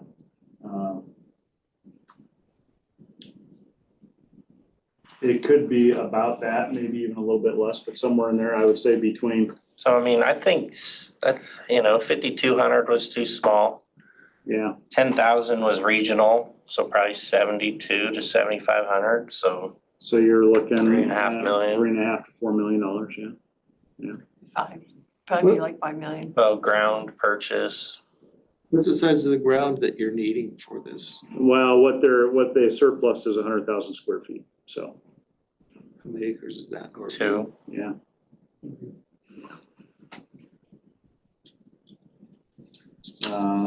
So we'll have to have that discussion though, and make that decision so we can move quickly. We're not doing GCCM on this. We're gonna hard bid this project out, so the architect isn't gonna take long to get the geoengineering done, the civil done, and we'll have construction documents ready to go into bid. Okay, who owns the hospital, the current Samaritan Hospital? Somebody approached me and said the county did. I don't believe the county No, owns it's the hospital district owns it. They're their own governmental entity. They own, Okay. they I own the didn't think it current was the facility. county. No, No, we're not. I heard rumor they were gonna put that thing up for sale, but they didn't, Nobody be able to afford the maintenance on the building. That's why they're moving out of it. Yeah, that and what would it, well, think about it's a purpose-built building like work release, right? Yeah, everything's concrete. Well, and you can't do anything without a, I don't know, multi-million I've dollar seen remodel. sometimes you just never know. If it's not a government facility, they can throw something in there and. Yeah, yeah. Animal outreach, I'm assuming the animal outreach is not gonna be my project. I don't know if we're gonna cite it on the fairgrounds or not. Last time we were all together, we had a couple of attorneys in the room that couldn't agree. So I don't wanna be perceived as we're not doing anything, but I'm not really doing anything. I think we can save $1 million if we put it on the city property. Maybe Maybe I don't know not. what direction to go there. So I think Did Sarah say that we were gonna have a meeting November 8th or something? There's a meeting scheduled, I think. Yeah. But I don't know when it was. Okay. I just remember seeing it when I was looking for a date. Yeah. I think it's on a day I'm not here. I think that's why I knew it was Yeah. in that week. Okay. On the dentist building, so we're in the middle of selecting the HVAC system right now. The architect's got the roof plan. We just need to select the HVAC so we know what curbs to build. We'll likely still be getting that put out to bid this year and getting the new roof and the curbs on there. And we can even purchase the HVAC equipment and get it done so we don't have a freezing building. And then I do anticipate, once that's done, then there won't be any other questions about the design of the building. And Will's got the design about 98% done. So we'll go out to bid very quickly on that. And I still think we'll occupy in the spring. So, but once we get the roof on and it's heated, then it'll be remodeled over the winter and it'll be good to go. You guys do most of that work? Well, we've already done a lot of it. Some of it we won't. We've got enough stuff going on in maintenance that we can't really take it on. But I do have some local folks that have expressed interest in bidding on it that would probably be pretty inexpensive. So I think we have some opportunity there. I had an interesting conversation with Andy at WSU this week. I don't know if this should be an executive session thing or not, but he talked about some grant monies being available for a building to possibly be built for WSU, especially if it was out at the fairgrounds. And I don't know what kind of grant funds would be there, but there were some strings possibly tied to it that I don't know if I can speak to publicly. We didn't bring that up in his budget meeting that I recall. Yeah, so I don't know, maybe I'll talk to one of you offline about it or something, but it's an interesting thought process, right? But Would they be able to leave the current building if they put a new building? yeah, and that would, again, I would love nothing more than to close that Wheeler building, right? But we have to have a place for the court to operate first. But hey, that would be step one, right? Getting WSU. And I love the idea of having a combined WSU and fair office if that was possible. Especially if it was there at the Purple Gate where you didn't You have mean to a go fair on office, not a fair trailer? Yeah. But if you could access the office without having to go through the gates onto the grounds, right? We could do that pretty easily at the Purple Gate and have a nice setup there. So there's the room to do it. So anyway, so maybe some further discussion coming up on that pretty soon. And then lastly, the last thing I have, I got invited by the PD Thursday. I'm going to tour their building with their facilities guy. What time are you doing that? 2:30 on Thursday. PUD what? The PD headquarters building. Oh, Just go and check it out, yeah. I had asked them some probing questions about, they had an investment grade audit done by McKinstry and I want to say it was $5.6 million to bring it up to code, lighting, electrical, HVAC, but they never did anything with it. So it's, just discuss the building and look at it. So the first thing is the service center. They're talking about on They're moving next to the jail. Yep. Aren't we just talking about the area by the middle school? That's where they're having all these problems getting in and out and there's just a lot of congestion and actually our spot is perfect for that. Especially when the road gets extended to Dodson for moving to the south of the county. So that was good timing to have that available. Now, and as far as the road extending, Nat Washington Way extending over to Dodson, that's not in my purview at all. That would be up to the PUD and the city of Ephrata to work that out. I think there's some fights to be had there by a number of people who don't want that, but it makes sense. Yeah, sense to do. people who don't want to be annexed by the city. No, not so much Not that. that little spot. No. But who knows? That's not gonna be my fight, so. Happily, not my fight. But that's all I've got for today's update, so the last thing.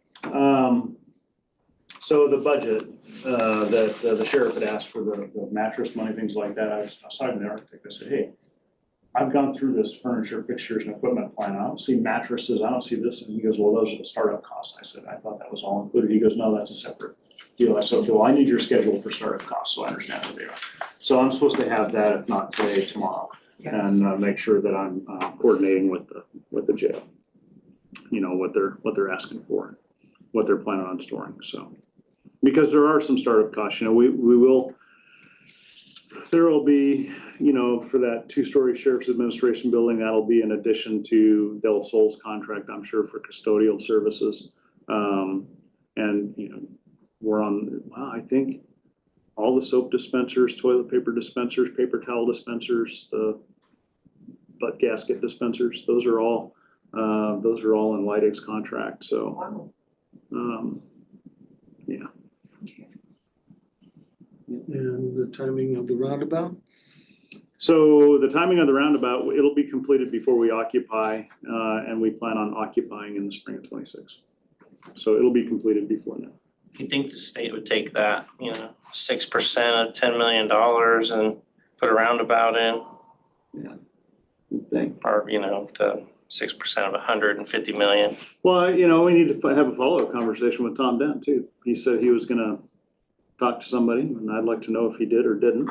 The WSDOT is not aware of any conversations going on because we've had a meeting since then. And I brought that up. So still looking for different ways to fund that so that we're not on the hook for that 100%, but we're stuck with it to some degree, so. You would just think they could take, half of the money they're getting from one building. Yeah. Put the roundabout in on their highway. Yeah, that's true. Any questions for me? I did talk to Jim Nelson again end of last week. He's gonna be working on some new numbers under the current interest rate environment. And we talked about the morgue financing to add that in there. So I still have 10 million as a very rough estimate. So, and then, the splitting up of our, since the morgue would be paid from a different revenue source instead of the sales tax. And we can get a combination with our bidding it, them putting it out there to have that one on a totally different, if you wanted the morgue on a totally different schedule than 30 years, they can do that. And within the one debt. So that's the thing is, I asked for some numbers are shorter, just to see what the annual payment is. And if we use REIT, just how much REIT would be tapped each year that you'd be comfortable with dedicating for the whatever, how many years you want it. So I'm just still waiting for him to bring up new numbers to pass on to you. But right now, we're still seeing a total of 60 million.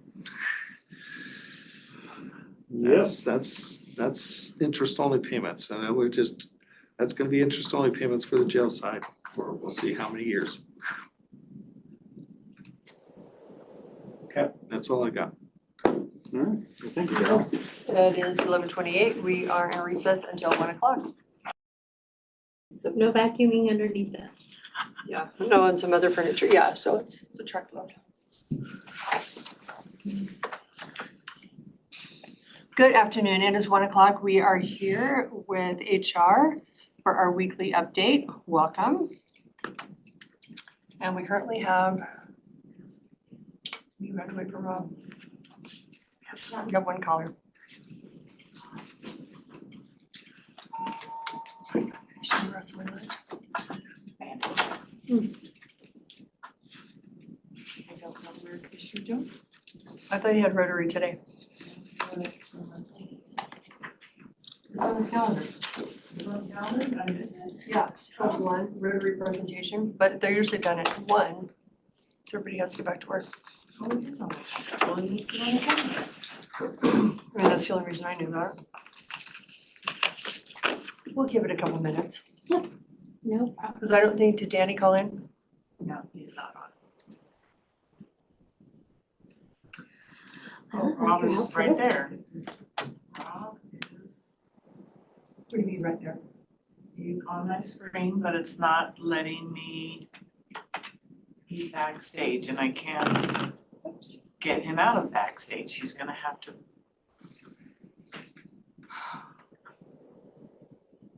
Where's this rotary at?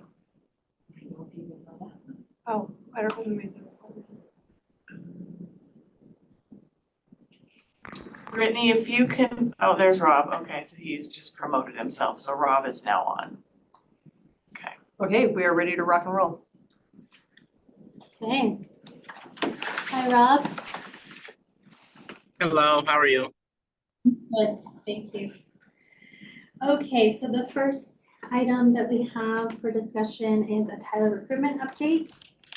Last week we had some applicants reach out, letting us know that they haven't been able to apply or there've been issues. So we had a session with an implementation consultant yesterday. He's great, very helpful, very knowledgeable. I just want you to know that this meeting is being recorded and it will be available on YouTube. I'm really sorry about that part. Excellent. Sorry. Can't wait. And so we got a lot done yesterday. Unfortunately, it sounds like a lot of our issues are just Tyler programming issues, server issues, things that we can't tangibly change in the foreseeable future ourselves. So tickets are being submitted on our behalf, and we're still working every day to try to improve the system and make sure that applicants are able to have a good experience. And so Tina's been great in troubleshooting with applicants and getting as much information, and she's done a lot of outreach. So very appreciative of the extra work that she's done, and Dan's helped out. We've all kind of taken some ownership in routing applicants and making sure that they have a positive experience as they apply. So we are trudging through. Every week, Decora is adding a new term so that we can get to learn some of the Tyler terms. This week's is position control, and that is when the board is reviewing and making decisions regarding positions or reclassifications through budget requests. So, PC, position control, not position management. correct, position control. And in Tyler, that is the module that houses all of our jobs. And so all of our job titles are listed in position control. Once the financial module is fully implemented, that is kind of where positions will be housed, and when the board makes decisions, it'll all be routed through that module. Okay, so it'll be great. Third item we have is a PAR. I'm sorry, not a PAR, a position management request for the public records officer. So this is because of increased workload and continuing to do extra duties. The hiring manager, who is Barb in this case, would like to give a 2-step increase due to the additional workload.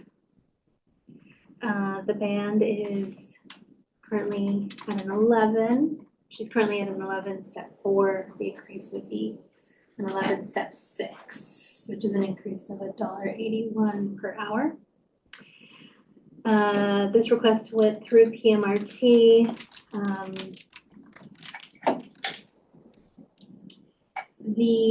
This process is not standard. It is not a standard process that the county has ever done before to reward employees for taking on additional duties. The position is budgeted for the standard step increase, but skipping steps is not a standard practice.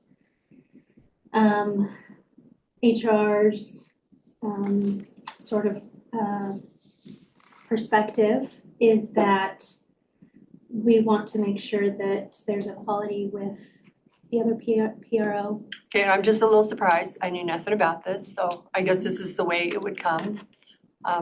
So is it surpassing another employee who also works in that division? Let me look really quick. I didn't do the research, so I don't know off the top of my head, but if you give me a couple minutes, I can surely pull that up. And my recommendation is that if the board wants to have further discussion about this topic, that we go to executive session. Well, I really can't. Oh, I guess we do have two commissioners, so we can. I forgot Rob's on. Rob, will you be arriving here shortly? Yeah, just driving slow. Okay, we can wait. We can just jump to another topic. Perfect, that'll. Sorry, I time just to knew look up. nothing about this. No, so. you're fine. Okay, so we'll come back to that topic once Rob is here. The fourth topic is Teamsters renew retro for bench pay. And Dan, if you want to talk about this one, since you are the consultant that kind of took the lead, Oh, gosh. that'd be great. My first time.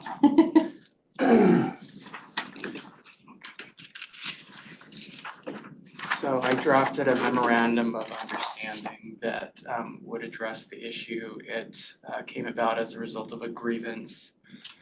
And it has to do with retroactive bench pay for designated crisis responders or DCRs. The financial impact, which the department head, Dell Anderson, can absorb in his budget would be a little over $14,000. So it provide for any bench hours worked back to January 1, 2024 at the negotiated wage rate, which at the time was not apparently understood or clear when the CBA was being worked and signed. And so that was the genesis of the grievance, was that that was understood, at least on behalf of the Teamsters, that we were gonna be going retroactive to January 1, 2024 for any on-call or bench pay worked. Did I So- capture that or? Mhm. Great. Historically, what is agreed upon at the table is retro pay for wages. And typically, moving forward, both parties will make sure to bring that topic up during bargaining so that there's no misinterpretations or miscommunication.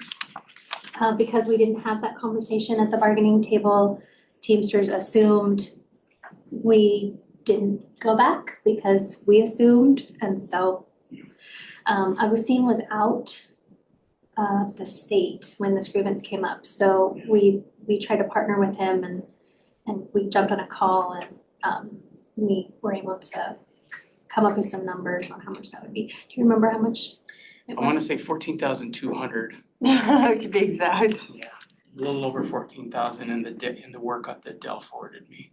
And that's because of overtime. Yeah. And we're in October, so that accounts for 10 months of work. So if the board agrees with the retro, then we have the MOU for this signature. Rob, your thoughts on this?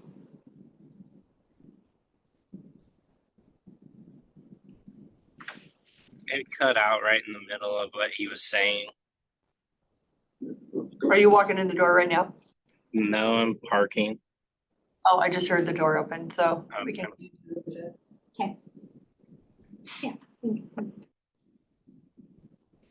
Fast and furious. Our meetings have been going actually a little faster. Good. And then the last topic is just an FYI, the mediation is scheduled for Thursday with the Deputy Sheriff's Association. And is scheduled all day with our labor attorney and a mediator from Turk. Tony's office was able to generate some data for us. We're happy to forward that to the commissioners if you guys would like to see that. And when Commissioner Jones gets here, we should, just an Back up to overview. Okay, well, and Danny's not here, and I don't think is Danny aware of the increase? No, I spoke with my supervisor about it. Oh, you did, you talked to Kurt. With Kurt? Okay, great. We failed to notify his. Yeah, I don't know what the process We're- is. Yeah, I know, I'm just really surprised on this, so. Well, we can talk more about it in executive session, if we wanna have that discussion. Okay. Would be my recommendation. And right now, they're at the same step, so. Oh, they currently are, okay. Are these some of the duties that Jerry took over, or who had these duties previously? Jerry. I didn't know what to do to recognize employees around here, so that was the. Okay. my Well, thought. sometimes like, I mean, I don't know if she's still doing public, I don't know, we're going to executive session, still doing public records, or part of that is gone, maybe 50%, I don't know. And I I'm think, learning here, so whatever the board decides, this is a learning sure, moment for me, for sure. absolutely. I have more info on that one too when I get in there for executive. We're waiting for you. Absolutely, Decorah and I had talked about this and Dan, I'm sure can agree. Recognizing staff is, I think, super important. The county historically doesn't recognize employees in this fashion. But we don't really have a structured program, which we've had ongoing discussions with the board about what that looks like. But do we want to recognize employees? Absolutely. I think that comes from a good place, rewarding staff for doing extra duties and encouraging them so that the next time there's an opportunity, people have an opportunity to learn something new and then to challenge their skills and to learn a new skill set. But rewarding staff, that is really kind of a board philosophy, and do you want to reward in this way? Because what will happen is Dan's doing extra work, he's going above and beyond, so we've now set that standard and. Well, I think we've always that tried the to keep board's everything kind of in the families, where if there's accounting aspect of it, that it kind of falls, because once we start moving things around, we get to move everybody around because they look, for some reason, it's wide open for everybody. And I'm not saying we don't need to, but Sure. it's really hard until we have like a salary survey, but we've been trying to look at, because once one moves, it And I look forward to learning. It Jamie moves gets others. to go back to the ball. Sincerely, because I don't know. Huh? Yeah, so once, Oh, yeah. yeah, and I don't know if there's the information shared with the applicant for the Employee.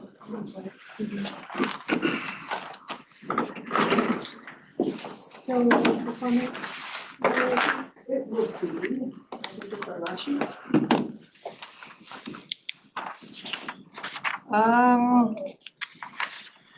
Where's it?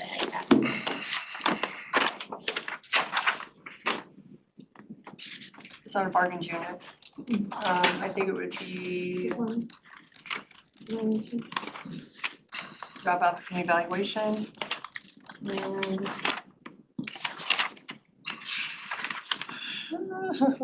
Is this one I'm staying for? or I'm 114, yeah, it is. Yeah, I would say you'd stay. And how long, 114 to 124. Yeah, and then the state. And it will be RCW 4231.10.1G to evaluate the qualifications of an applicant for public employment. Review the goals of the public employment.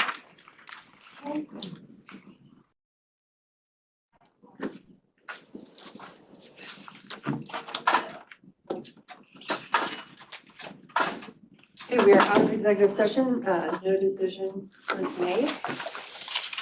Okay, so going back to the PRO step increase. I would like to record the board's decision on how to proceed with that. No step increase? Oh, the one we just discussed. Yes, no step increase. Is Danny in district? One. Did you give us an agenda? I don't know why I pulled that. No, I don't have Okay. an agenda. What is this really old agenda? I'm like, Oh, that's fancy. I don't have, I didn't print. And sorry, that. Decorah, Gina, I've been really trying hard to make a decision so that it's all a yes. I will go to each commissioner. So I'm sorry, I neglected on that one. No problem. Well, in this new form, Uh-huh. it does the roll vote. Of everybody. I like That has been something that Kirk has been very adamant that we don't make decisions. where it's not. We make a decision, yes, but. Yep. I don't think we made any yeah, but decisions. Yeah, but we're gonna do this. But, okay, and then, renew bench pay, going back to that, so Dan's mid-sentence, you cut out, or it cut out. Do you wanna kind of summarize it again? Yeah, we drafted a memorandum of understanding. And it had to do with Teamsters Local 760 filed a step one grievance regarding retroactive bench pay for their DCRs. And in the CBA, it didn't explicitly clarify whether or not new rates would be retroactive to January 1, 2024 for bench pay. What is bench pay? So that would be like on-call pay. I'm not sure what the genesis is for bench pay other than on the bench, I guess. That's Is how that the standard? That's how Decor described it. For that group specifically, they have Yeah. people that are available to work when there's a crisis or somebody needs extra support. So they're literally on the bench. And they're looking for an on-call increase from their bargaining, Well, but getting back paid for it. because when we were at the bargaining table, it was implied that the county would go retro on wages.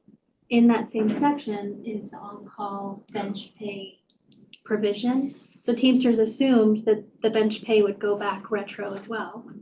Well, we didn't. We just looked at wages. And so Agustin was out of the office, there was a grievance filed. We all met to review the amounts, a little over 14,000. But again, this is going back to Jan 1 to pay all of the time at that accelerated rate. Because How many does it impact? How many people? I'd have to go look that up. I just hate on-call pay. Sure. Yeah, and the group is a unique group where. Yeah. They have to have. Mhm. Unfortunately. It's probably crisis team. Mhm. Yep. How's theirs break out though? You know, like we had the on-call pay somewhere, it was like half of their wage. How do these guys? Originally in the contract, so prior to 2024, it was, I believe I wanna say it was like a $2 increase from what they were making. It wasn't a substantial amount, and so that we were able to bargain for the amount to be their current rate of pay, which only made sense. The on-call amount is their current rate of pay? Yes, before it was like they got paid like $2 to do it. It wasn't a substantial amount, and they were looking for equity. And in the bargaining process, that is what ultimately the county agreed on. Let me go back to.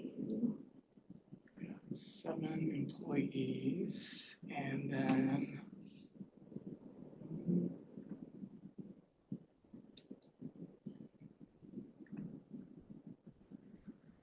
two supervisors, 7 employees, 2 supervisors, total 14,208,543. For all year. Retro to January would be the financial impact. From now? This was as of 10/8, Okay. so it might be slightly, that's a good question, thank you. It's a little over, it's like 1,200 a month then, I don't know. 1,300, I don't know. So that would be Wild for math any- in my head. That would be for anybody that worked on call retro to January 1. And the CBA he referenced it in the grievance, but I could see it from both sides. I could see it from their angle, but also from our angle too. It wasn't clear, it wasn't explicitly said. And Dale said he has the money in his budget. Correct. I think he would. Yeah. And I'm looking at what it was. Oh, that's okay. Okay. Okay, I am a yes on that. Yeah, I'm fine with it. So 2 yeses. Okay.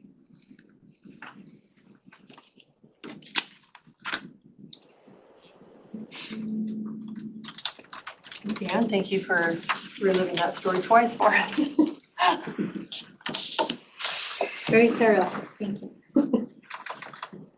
Can't make a decision, which was one commissioner. Fish out of the way.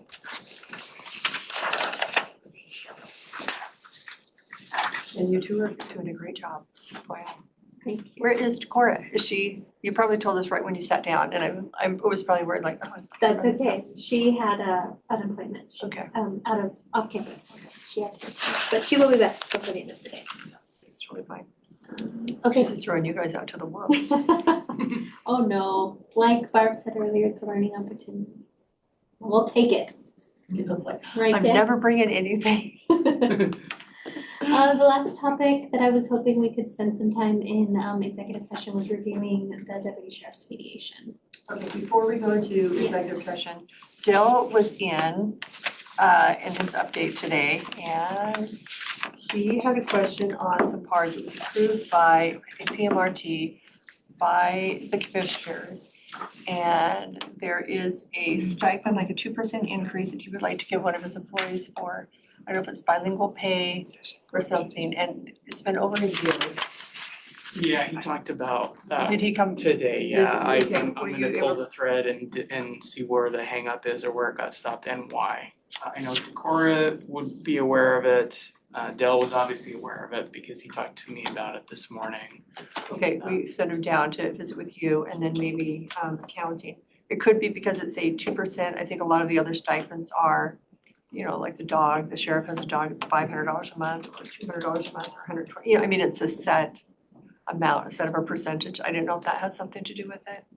My understanding, I haven't pulled the thread and done any research on it, but my understanding was that's where it got stuck in the pipe, was that to do a percentage on a rate apparently flat rate? caused, Okay. yeah.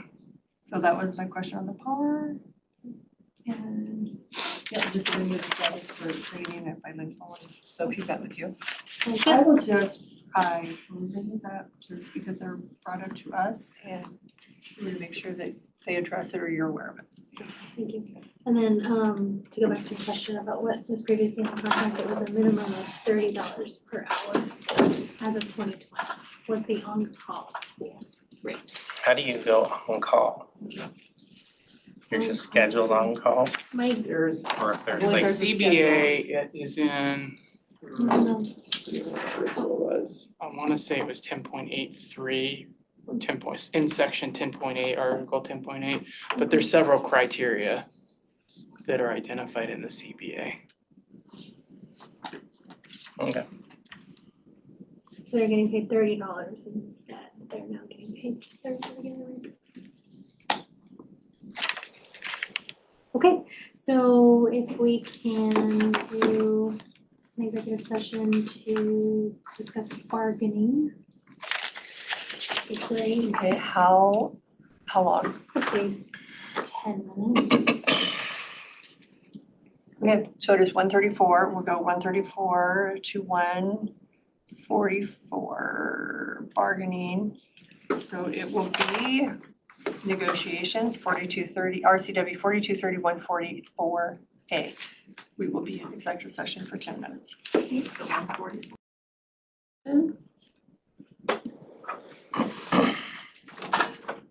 Come visit. Welcome. It's 1:44. We are out of executive session and no decision was made. Okay, that's all that HR had. You did not need, it was more of discussion, correct? Yes. Okay. Yep, just discussion. Okay, and again, this meeting is recorded and you can find it on YouTube. Do you know when they'll be uploaded? right next Do you know when the YouTube, it'll be available on YouTube? We haven't set a time yet when we're gonna post it all, cause it's quite a process to do it. We've got to splice the videos and I'm here right now. makeup. Well, let me know what time, so I can get here early next week. Yeah. Okay, it is 1:45. We are in recess until 2:00 with our commissioners meeting. Thank you, Dan and Gina, for attending. Thank you.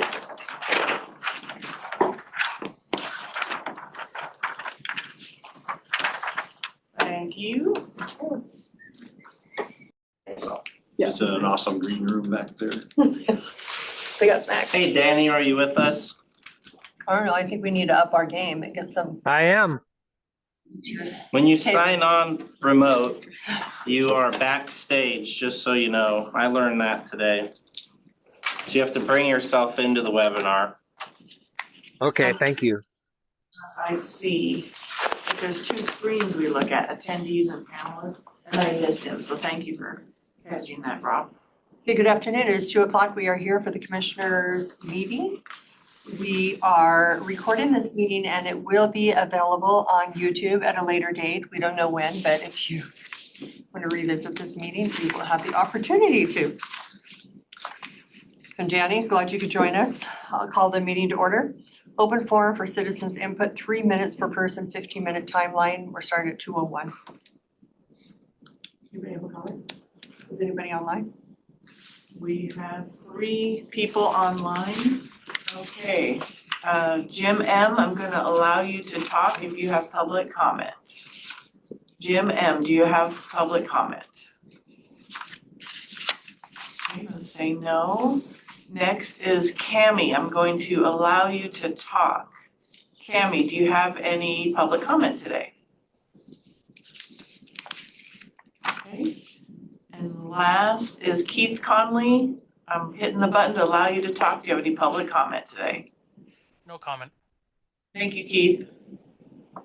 Okay, public comment is over. Approval of the agenda. I move to approve the agenda as presented. I'll second that. A motion and a second. Any discussion? All in favor say aye. Aye. Aye. Aye. The agenda has been approved. Correspondence, emails that have needed response or letters of support. I just emailed you guys during this last meeting. You got a call from Jerome with the Civil Air Patrol. He is inviting the commissioners to an awards ceremony dinner on December 12th. The doors open at 5:30, but the ceremony starts at 6 and it'll be at the Ephrata Rec Center. He said that he wanted you guys to be able to see what the Civil Air Patrol was about. So I put his email and his phone number in the email that I sent to you guys if you're interested. Okay, Thank you, Caitlin. Anything else? I did have a letter, we've talked about it, for Legends, who provides the, I don't know if it's the food, but the alcoholic beverages or the drinks at the board. To review with our civil attorney, it sounds like it would be okay to sign a letter of support so they can move forward on their new application. So Joey had a letter from 2022, so if we could just change it to kind of basically supporting what he says, and then I can go ahead and sign it. I believe Brittany was working on that. I don't know if Brittany's Okay, I'll left put Lydia yet. and Caitlin then. Or Caitlin, did she pass that off to you? I think Brittany. She had not yet. She had started to, and then It was kind of waiting. like we had more questions, so it sounds like it's a go. So we can change that. Any Yeah, I questions still on that? want to see that one just to know. Oh, I thought it was, I asked Barb for a copy. And I sent Brittany, Cindy emailed it to Brittany, so Brittany was going to email it to you. Okay, I haven't gotten one yet, I don't think. Yeah, maybe here. And this was one that Cindy only was going to sign, not the full board, correct? Yeah, I just wanted to see it. Yeah. okay, the sheriff has already signed it, or somebody from the sheriff's office. Any other questions on that?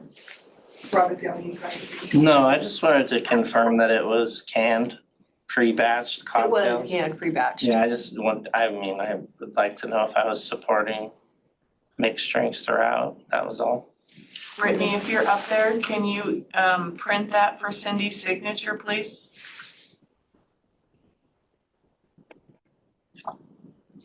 Or email it? So, moving along, Commissioners Roundtable, miscellaneous discussion. I did, Robin, I did forward you the information from Raina. She's kind of been working behind the scenes a little bit on I think just working with Kamaki City and Toyoyama for the Japanese exchange. And I believe that the Port of Moses Lake, you've met with the Port of Moses Lake, I don't know if they mentioned anything about this, but they do have a service that they contracted with. And it sounds like some of the Port Moses Lake board members or commissioners or employees will be going, and they will be providing an interpreter. But Rita just kind of put some figures there, what it would cost and some dates. So it looks like it's like March 14th to the whatever 7 days after that is. And that would be just to be for you? Her going? Would be just your interpreter? No, I don't think we need an interpreter. Oh, okay. So So what I'm did just- she just She put just it got some together? numbers together in case, Yeah, in their email I had forwarded to Barb yesterday in case it came up on roundtable, and I would say utilize the ports that's what I contacts fully and intend not to to do. pay for that. But she did get a budget together. I kind of have an idea. So working on that still, slowly behind the scenes.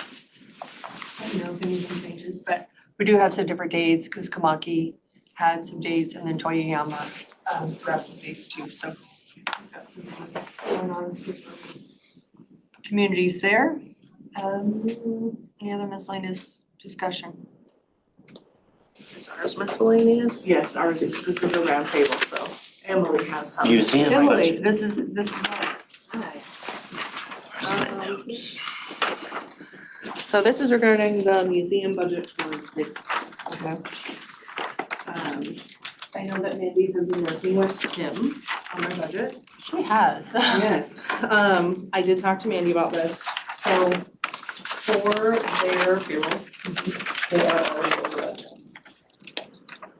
With their September payroll, they are $6,914-ish over. Mandy's idea was to supplement that potentially with their remaining LTAC funds, if that would be approved. Generally with the LTAC funds, they have to submit for reimbursement. So we're unsure. What Janet? Somebody has back feed. I mute. So they're unsure if payroll would be something that could be paid from LTAC. They did say, Mandy said that LTAC could pay wages for that. Okay, I talked to Mandy about it today and she was unaware that they had to submit for reimbursement. So it kind of sounds like she may have.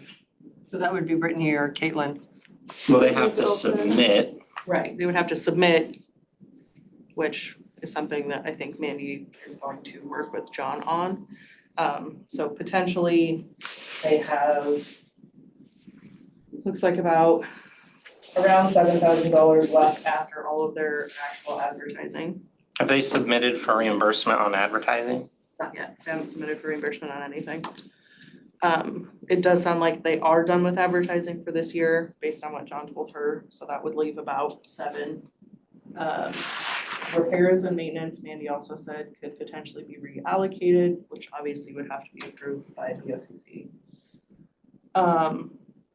So potentially with those amounts, that would cover them essentially up through September, if all of those things happened.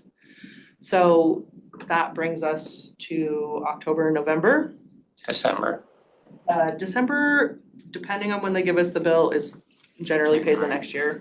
But That's what happened last year. yeah, last year, November and December got pushed into the following year because they ran out of funds, which just put them more behind this year.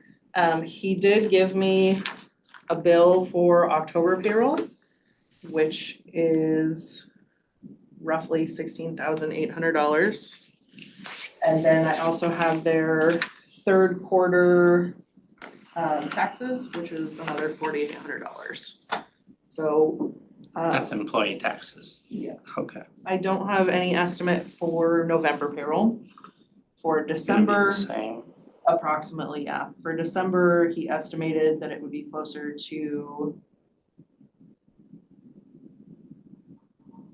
It looks like some numbers were crossed out, but it looks like he was estimating it at about $12,600 for December. Plus benefit or taxes, There would be another tax payment as well. another 3,000, 2,000, They do have some reserve. What was our reserve fund? 100, I think you said. They've been to. So I talked to Mandy and obviously they will have to do a budget extension. But I Well, guess. Or they can use the Right. funds, the internal funds that they have. Right, so I guess the question was, as far as bills that I have received, if LTAC is approved, based on that, if repairs and maintenance is reallocated, that would essentially cover what has already been paid out. As far as any bills going forward from the museum, I guess the question is, what do you want me to do with them? There was some discussion regarding potentially paying out of the Historic Preservation Fund. Yeah, and I don't think we can do, the preservation fund. Yes. That would have only been when they were doing their documents, wouldn't it? I think when Mandy looked at it, she felt that based on the way that it was worded, that it was something that could potentially apply to this. I think you guys just wanted a final maybe to check. I think this would be a perfect example, or a perfect time for us to meet with the museum. They're closed. I know they're getting ready for winter, but they know they've had their employee, it just gets larger and larger and their Yes. budget has almost doubled. Yeah. So I think it's time that we probably need to meet with them and just really have a sit down. And we just can't keep bailing them out and doing budget extensions, and there needs to be some accountability on their end. Okay. And for 2025, we also looked at their budget as well, which is even more than this year, and there will be no LTAC funds for them, so. Yeah, they need to go to selected days and hours and tours by reservation. They can't operate how they're operating. So I will hold the remaining payroll bills that I have for them. And then, And if we can all just have like a 15-minute meeting, it won't take long, just a quick meeting maybe with them to let them know their financial situation. That's all I got. Okay, well, thank you. Yep. Okay, Thank you. yeah, that was miscellaneous discussion, I guess. Thank you. I'm like, I don't know. That was roundtable. This is not my normal thing. Okay, Nice any work. other roundtable discussion items, miscellaneous discussion? I do have a couple things, commissioners. Tony, Veteran Service Coordinator, learned today that Congressman Newhouse will be at his office tomorrow at 3:30. So I just wanted to give you the opportunity to go there as a face to the commissioner's office. He literally just found out today. So just wanted to let you know that. I know Danny's out, Rob, you have LTAC, so Cindy, you would be the only one if you wanted to go over there at 3:30. So giving you that heads up. And then the next budget meeting that the board had us schedule is on Friday, November 15th. We have not invited anyone to it other than Mandy and Michelle. Did you want this to go out to all electeds and department heads, or is this just an internal? And I think everybody's gonna be in. What's this one? I think we're Just a gonna, follow up. I would just run through it and then do yeah, our capital where we work with everyone after that. Okay, I just wanted to. so it make gives sure. us kind of an idea of where we're at. Yeah, We don't really know because where we don't know where we're at. But maybe if we get an overview, 'cause she wasn't here this week to get an overview. If we're over 4 million or the 7 or 8 million. Okay. I just I'd wanted like to- to comment on that. Just that November 15th is getting kind of close. It might be hard to get that meeting in, so let's figure out if we could get that next meeting in after the November 15th one, because I think December 2nd is our budget passing day. Well, we just have to have a hearing. We don't have to adopt it, then we just have to have a hearing. We can extend it and adopt it like in the month of December. Up to 5 times you can extend it. Okay, thank you. Hopefully we've not extended 5 times. We've had hearings that we've extended until like 5 times. Okay, that was all that I had. Okay, thank you, Barb. Anything else? This week I have lodging tax meetings. Do you guys have any preference on where funds go, whether it's capital or events that I can push for us? I really like the opportunity that we can do both, cause I Okay. think some need, it just makes more sense to do capital instead of advertising. And then I have the ORV park concerns for the sand dunes and the yellow areas, sand dunes on Thursday.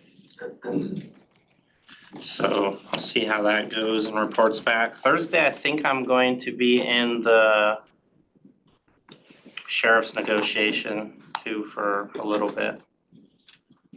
They sent me an email about it. Well, make sure you can, because when you're a I decision won't maker- speak.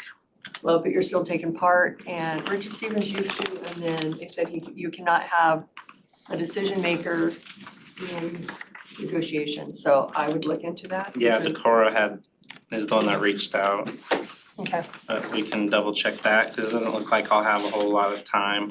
Cause I also have my leadership breakout group on Thursday morning. And I requested Brittany to set up a Zoom link for that, For which thing? for my breakout group on Thursday morning. Cause I have to run the Zoom link. Okay, I don't. Yeah, I'll work with her. I just wanted you to know. Okay, thank you.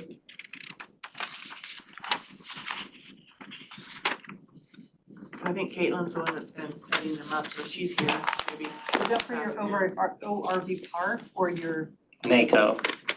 okay, The breakout group is for NACO. This session, I lead the breakout group. oh, So I is it have for to Friday or s- Thursday? This is for Thursday morning. It's not on here. Okay, Friday is the whole, everybody is on that one. And then on Thursday is just my cohort, my small group. okay. How's yours going? Cruising right along. It's pretty interesting. It's a lot to learn. Sometimes it's hard to fit it in. It is. Madam Chair, I'd like to discuss a roundtable item. Okay. Rob, there's been a little bit of confusion on the event happening on November 14th. Do we pay to get in, and are we actually allowed to have all three commissioners there?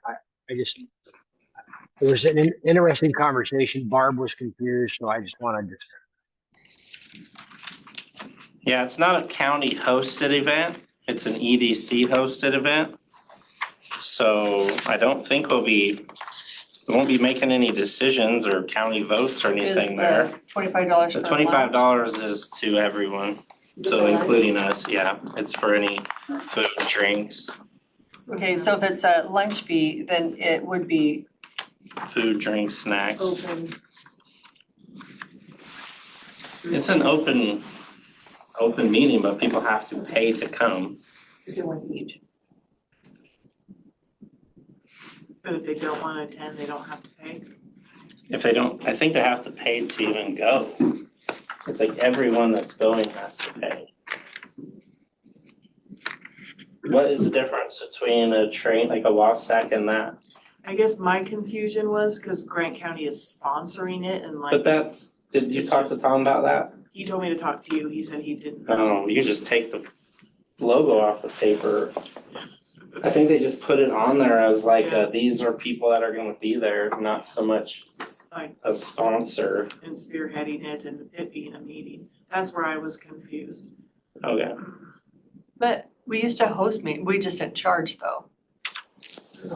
So And we it's host a meeting, outside but the county seat, but if it's not our meeting, we don't have to specially advertise it being a special meeting because it's not a commissioners meeting. Because we you just could have to put it on our calendar for all three attending. attend this lead meeting. Did you get the email that had the agenda on it yet? I didn't, no, all I got was, I'm not in Just court. the save the date? Yeah, I got the save the date, and I got that from Danny, so Danny gave me that one, I don't have on my student.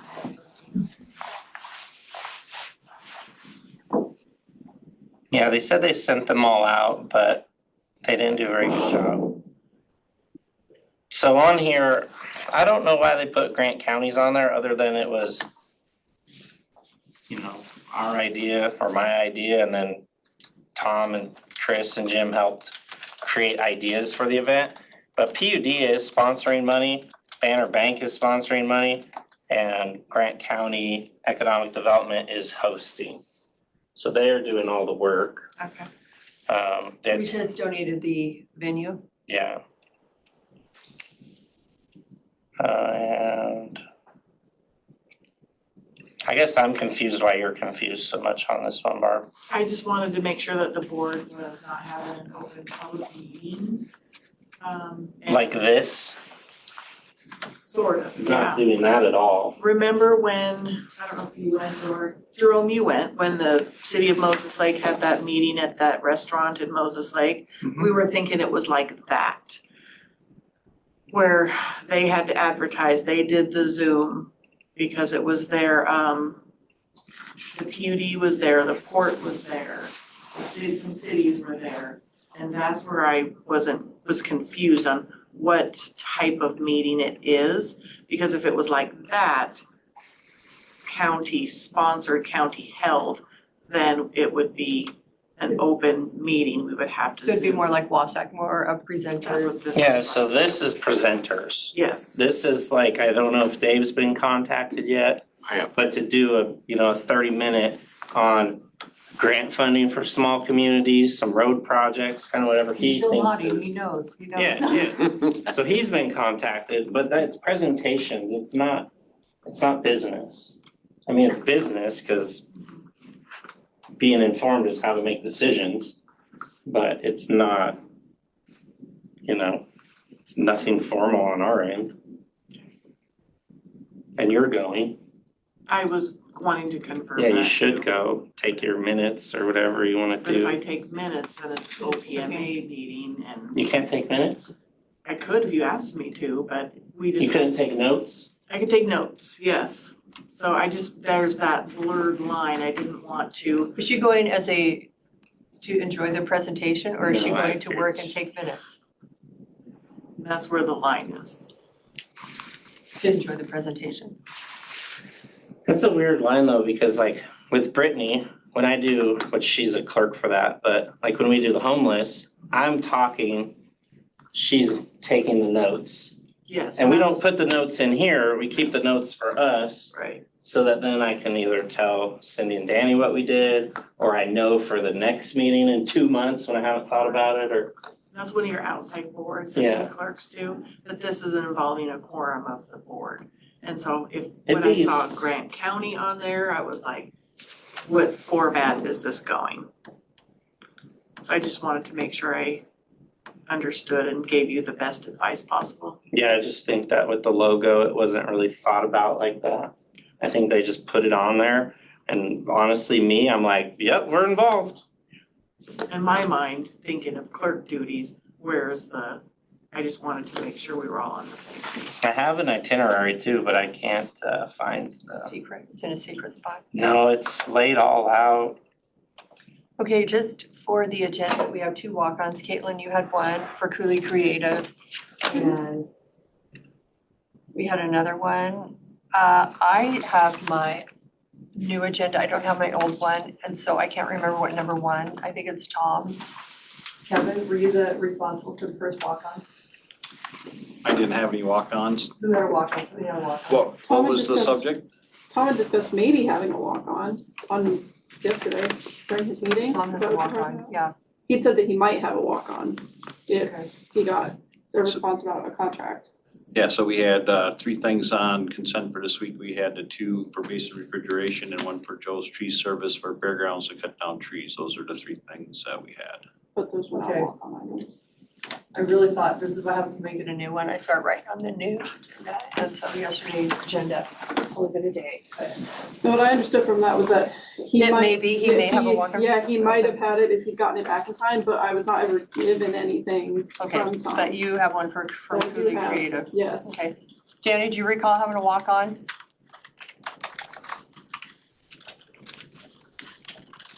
No, I'm sorry, I do not. I do not recall what it was. It seems like we did talk about. Something very, very important. I don't have one in his meeting. Any Okay, well, after notes? we, So I talked to Tom before I came here. Do you wanna just text him and make sure, okay. And those were the three things he said that we had on Okay. agenda. All right. Yeah, turn my desk apart. Okay. Let me make sure, Robert, you're done with, I didn't mean to cut you off, I was just trying to. No, I emailed Ryan to see if she got my email quick to send me the agenda, but I'll forward it when I get it. Okay, so on our consent agenda, we did have one that was in discussion. Number 12, if you wanted to wait on that. And Does anyone know if they're gonna shut off SmartGov if it's not paid? Because that could be a big problem. We don't know. I know planning was very nervous. Yes. Usually Jim does not look like he gets agitated in his seat, but he looks very agitated. Yes. So I would say that we move forward on it and sign it, because if we Yeah, if don't, that gets shut down, then we can't take online applications and We can't. then you guys aren't able to work it with the just health shuts down our district. system. And I totally get Rebecca's concern, but it is an annual agreement. The SmartGov software, we like it. It's unfortunate another provider has purchased it, but the software we like. And we're fully integrated with it right now. And if it gets shut down, we're in big trouble. I know, well, I can tell As that Public Works as well. Like we could live with it, but I know he was gonna reach out. There's the I just 30 feel like- days that if something really weird, I doubt it though, because all the other counties and cities that use it would be upset as well if they Over 500. suddenly made a change or something. But the risk would be that they would do something abnormal suddenly on us, but then they would be rolling with them exactly, for 6 months without a contract, and I am a little nervous about you because it Yes. would, So that was, and I had talked to Jim about that. His big concern was that, yes, there's a little bit of risk, but what is the risk? The risk is that they may do something abnormal, but if they did that, they're gonna lose all their clients. So I thought the last that the board decided was to pay the invoice and wait on the contract. But they can't pay the invoice without entering the contract. actually, if we did pay the invoice, we would ratify it without signing. Okay, Basically, gotcha. that is what happens when you pay something that you Apologize. basically agreed to it. It says though on the thing that was one of the things that Rebecca pointed out was that it says on the invoice that by paying it, you are agreeing to the subject to the terms and conditions of. Yep. But I know as I'm sitting here weighing out the risk, I think we're at a larger risk, not because they've reached out for several months. Maybe it would be fine, but I really don't want to find out if they shut it down, because we have But if they shut it down, then the septic permits and well permits won't everything shuts down. communicate. So I'm for passing it. Same thing with Public Works. We've converted over to SmartGov for all of our permits and even our development review. Health district, public works, building planning. Our development arena is right there in SmartGov. So if we could just finish that out and review it for next year. And we would have the opportunity at the next annual, if we have any concerns, we could make an adjustment then. Danny, do you have any thoughts? My thoughts are that if we go ahead and sign it, I still would like to have conversations with Granicus about the changes that we'd like to Agreed, so we can get it straight it just in a few months when we renew, for the next annual, we'll be prepared. Okay, is there anything else that we had discussion on that we were holding? You had discussed the elections. Renewal. The HAVA grant? Yes, because they turned out they had not met their. Okay. I think HAVA grant is really It's only 7,635 under left. 20. Okay. All right.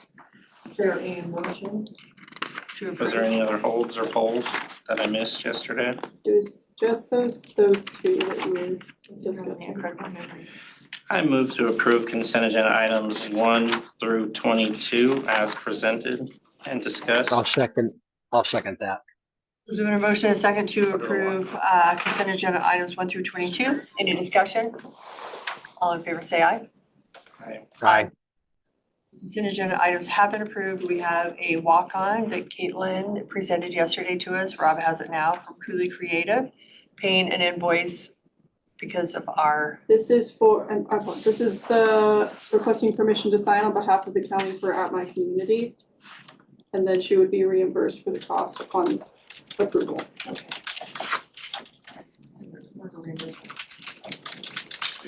So moved as presented by the clerk. Second. there's been a motion and a second to sign the At My Community contract. Get reimbursed, you can get reimbursed for that quickly. Any discussion? All in favor say aye. Aye. Aye. The reason this is a walk-on is because Payables are due tomorrow and it'd be like 6 weeks before she got Be a paid, week. if not. okay. So we can begin signing. Danny, do we have your permission to use the stamp? You have my permission to use your stamp for my name on all of the items approved. Thank you. Okay, so this is a rough draft for the county summit for the 14th. But 8 a.m. is doors open, registration begins. 9 a.m. is the welcome note and the sponsor recognition from those who donated the money. Keynote presentation by Grant County PUD will be at 9:15. There'll be a workforce panel, Big Ben, CB Tech, Carrie Horning, moderator to be figured out. Then there's a breakout session 1, option 1, hospital district updates. Option 2, health district presentation. Option 3, sheriff's department office update. 11:55, lunch and water presentation, conservation district, Columbia Basin Development League, ecology consultants bureau. 1 p.m. is planning and development from Grant County staff. Then there's a breakout session 2, potentially cybersecurity or other, which I think is where you might be coming in instead of cybersecurity. Then funding options throughout the county, maybe you'll be in there. Collaborative roadmap phase 4. Legislative panel with Ybarra Warnick Dent. Closing remarks, networking, reception, and over. So that's that. Thank you. Hey, Rob, when you were talking about the workforce session, is WorkSource a part of that? At all? No, we could add them. They might be a good invitee on they provide a lot of help getting people into starting into jobs, but they pay like half or all of their salary for a while as they train. That's what I serve on, is that WorkSource board. Okay, I just emailed her to look into that and include them. Reimbursement request from the fire district. Super. Thank you, everybody, and I'll see you in a couple weeks. Okay. Well, I hope we see you, Danny. I don't want to see you in the newspaper or on the news, Channel 6 news or 6 o'clock news. Request for a budget extension. All right, bye now. Bye. This is a request for the Granicus invoice. This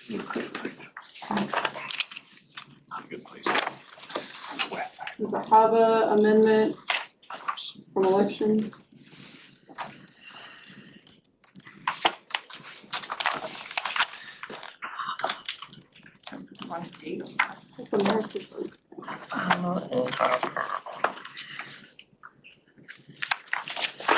Oh, lost that one.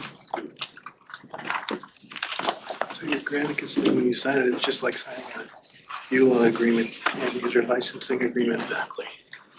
But technically. 250 Is approval for the users. 2024 Across the yes, state. emergency They management, messed that up. performance grant. Yeah, all it take is one and then within hours, everyone will know. Everyone's out now, exactly. Well, Dave, how you been? I'm doing okay. That's good. Right there. I know. He's a good guy. What's this show? It says a request to set a hearing for a budget extension, emergency management. Are you going to be doing a presentation for this? No, Okay, so it's very straightforward. share my screen, what we got for that. Yes, please, thank you. It's very straightforward. Let's correct that. It should be very straightforward. That's right. Contract with Basin Refrigeration and Heating. We're just coming to an end tonight. Is it? Most of it, yeah. It's gonna get down to 27. Oh.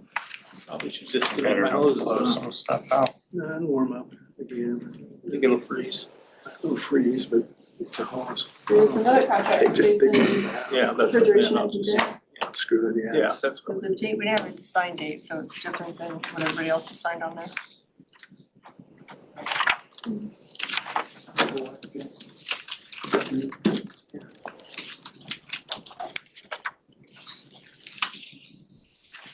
Authorization to call for bids for crushing and stock grounding. What do you think about that? Oh, I didn't hear about that. I should have said, no, don't do it.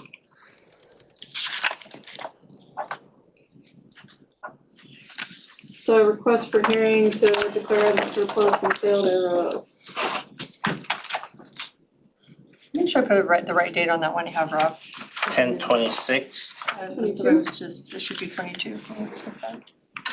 Is a request to declare surplus for a rock rake and sale to the county fairgrounds.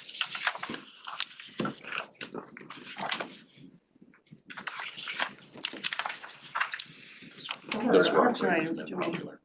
Oh, yeah, they always are. Our auction items doing them Out of state travel request for review. public surplus. We have quite a few items. Cooperative memorandum of agreement with Blue Bridge Alliance.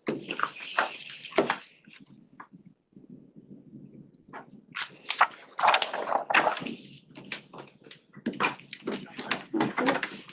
Okay, it is 2:37. We are done with our consent agenda. We are on recess until our hearing at 3 o'clock. We have an open record hearing for the Northern Cable franchise. I'm sure it says franchise at both sides.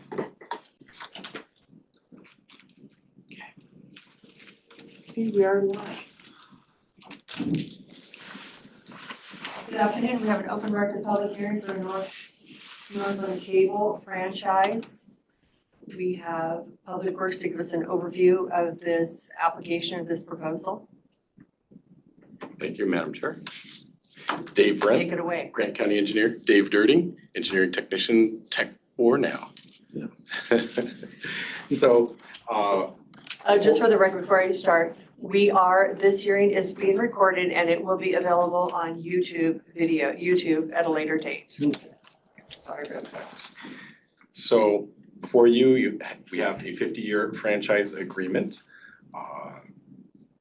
This, I know it says Northland Cable, but doing business as Vi Broadband, so I believe Vi purchased. Or Yes. Took over, and these are transferable, so keep that in mind, these franchise agreements as you go forward in time. And this is a 50-year franchise agreement. So when you look at it, we are using the standard template that the PAO has approved, and we made no changes to it. So that's key. If only the PAO can make changes to it, so there is no changes. So straightforward. Then you'll notice that there is a few pages that talk about which sections that this franchise agreement includes, because it is a large area, but generally it takes up the areas of the city, in and around the city of Moses Lake, Freda, and Soap Lake, generally. but it is sections throughout. So there is, in the appendix, there is 2 graphics that just kind of give you an overview, but it is the text that governs.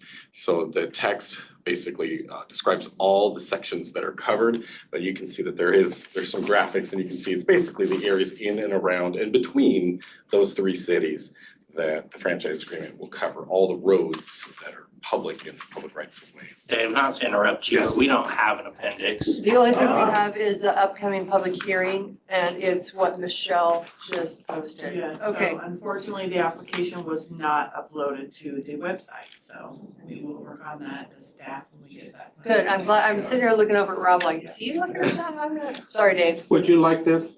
I totally I trust. have a copy as well.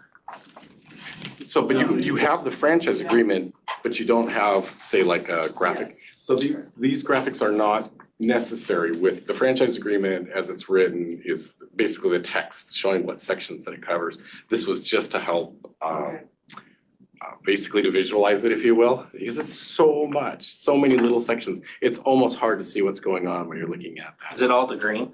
It is every section, so the little blue boxes and the yellow boxes that you see, all those are sections and half sections, all of those. It's Any roads within those. Yeah, any county roads within the sections listed in here, it includes that. So you have the list of.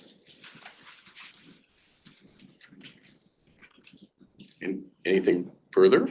Well, I'd like to say that this is a renewal of Northland Cable's. Dave, can you state your name when you speak? I'm Dave Dirty in Grant County Public Works. This is a renewal of service area as well as potential, where they're gonna serve potential new customers. Okay, any other questions? Thank you for presenting. Hearing none. Anybody in the audience want to comment, or is anybody online? Everyone have just recently hung up. Okay. I move to close the public comment portion of this hearing. I'll second. There's been a motion and a second to close the public comment portion of this hearing. All in favor, say aye. Aye. Aye. Please note that Commissioner Stone is gone and not attending the meeting today. I move to approve the application by Northland Cable doing business as Vive Broadband I'll second. for a franchise agreement for 50 years to construct, operate, maintain cable system as presented by Public Works staff. I'll second. Twice. There's been a motion and a second to approve the franchise. Any discussion? All in favor, say aye. Aye. Aye. The franchise has been approved, and this concludes our hearing. We're off the record. And if you want to see this, it will be on. Congratulations. Oh, wow, yeah. You have. Thanks for all the hard work you did. Yeah, this gives you the right to use it right away, but you still have to. Oh, sure. Okay, so I just wanna make it clear, Yeah. because there's, not you guys, Yeah. but there's some others. Entities That have already done do, that, yeah, yeah, no, no, okay. no, absolutely, no, we will, absolutely. I look forward to Yeah. working with you Yeah. and, Yeah.